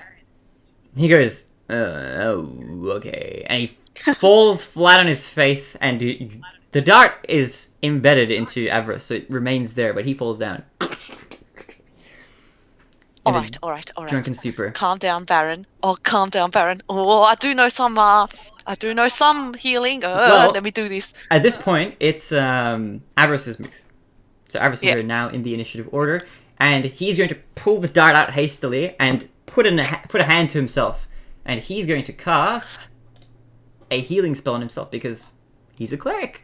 Wow, it's good that he got stabbed because he can just heal it really quickly. It's good that he got stabbed. As opposed to somebody else, I guess, you know? But he heals himself rather fast. And he looks at you. Baron, we've got to go. We have to get out of here. We need to... No. We need to take this man with us. Oh, He is very suspicious. How do you plan on doing that? And his turn comes to an end. And it is now Brutus's go. He is going to use his movement to get up now. And look to you, Baron, and he's going to attempt to attack you. I don't think he can. Okay, If Baron can. ordered him If to he do something, acts- he has to continue obeying that action. For how long? Yeah, As so far as I if know. you Oh, does he don't roll a do wisdom it- save again? No, if you don't do No, it, if you you take fail. 5d10 So- damage. So here's how Gaius works. It's a Okay. very good spell. If you fail for 30 days, and you can only resist once per day. And if you resist once per day, it's 5d10 damage, and then you have to do it anyway. Brian's kill people doing So this. if though. so, he needs So he actually needs to take 5d10 damage. All right, he attempts to resist, and he is so he attempts to get up off the ground. Yeah. He And just he's takes gonna 5d10. take- Oh, he's gonna die. 5d10 damage. Let's go. Yeah. All right, this is gonna be Alright. interesting. All right. So, So that's gonna be. do I roll it, or do you roll it? Oh, I think it's. Is it you roll? Yeah. Yeah, I it should be. think It should me be. you. roll it. 5d10, d10, 8, 13, 22, 24. Once you're done. Oh my god. this sounds 34 Like damage. 34 damage total. Psychic. 34 Oh my gosh. psychic damage. Okay. in I that just case- started thinking about Tholmir and Yevik and how cute they are living in the snow. And that's all. All right. So you watch Brutus as he gets. I will come for you, and he coughs out a lot of blood, and he just keels over. You hear a loud sound, like a tree falling in a forest. He makes a loud thud as he falls to the ground, dead in a pool of So his own now blood. Jade doesn't have to deal with Core's ex hookup anymore. I killed him. What the fuck? And he dies. And as you look over his dead body, I will say that all of you have probably gotten enough rest at this point to take a long rest, and it is now probably the morning, and it is here that we will end this session of the Shiny Boys with Brutus lying in a pool of his own This blood is weird, guy. at a very early point in the morning. How come Baron keeps killing random people? I can't believe you killed Brutus. Baron's very talented. You know what, though? Baron, props to you. Okay, This is pretty... I haven't made a lot of. Let's go. Let's go, Baron. Yeah. Let's go, Baron. I haven't made a lot of progress on this bun, but this is will be Kiss. He's cute. Cute. Kiss. They don't have heads yet. That's so cute. Hopefully they'll have heads eventually. I'm living for this. This is They do good. need heads. This is good content. Kiss. But yeah, what a wild sequence of events. Congratulations on making it out alive. Congratulations, Quinny, on killing the bad evil guy. Got rid of Brutus, so that's a relief. I wasn't even trying to kill him. I wanted to shibari him. There is no way he wasn't going to attempt to resist that after his initial move there. So okay, look, there is a. I mean, if Gaius is a very powerful spell. if the D10s had all been ones, he would have been fine. You know, he just happened to not have that much health left, and it killed him. So he did. I'm sorry. Rip. But hey, I don't think anyone's gonna mourn him. F's in the No, chat. literally. I think Giving him an F. you were okay. You were gone last session, so the EXP that everybody else gained through that session, I think you would have caught up to within this encounter. So you guys are all caught up to each other in the level Caught up by progression. killing Brutus. I mean, look, okay. From a I'd say that's fair. from a narrative perspective, if the Medusan mobs are considered bad guys in your point of view, I mean, depending on what your Kill the goals trash are, man. then he is a bad guy. I technically. support this, Baron. You did a very good job. Baron is very, very shook because people keep dying around him. Poor wonder why. Baron. First Melody and Brutus. Oh my god. I like the concept of people keep dying around him instead of I keep killing killing them. people. Waves around a dagger. They just keep dying. Slash. Look, there goes another one. How's that even happening? To be fair, Brian when he's eating people. in Baron's keep defense, happening. it may not The heads just necessarily keep falling have off. All I'm trying to do is open my mouth and close it around Face their covered necks. in blood. They just I can't help it. I just can't help it. It's not my fault. What am I to do? But What's anyway, a druid to do?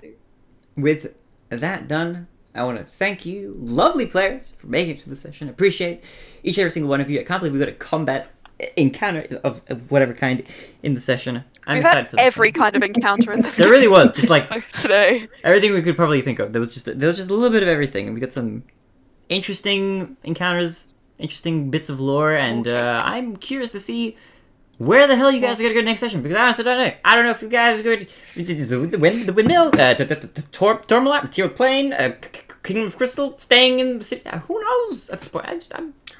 Who knows? I'm excited to see the chaos ensue next session.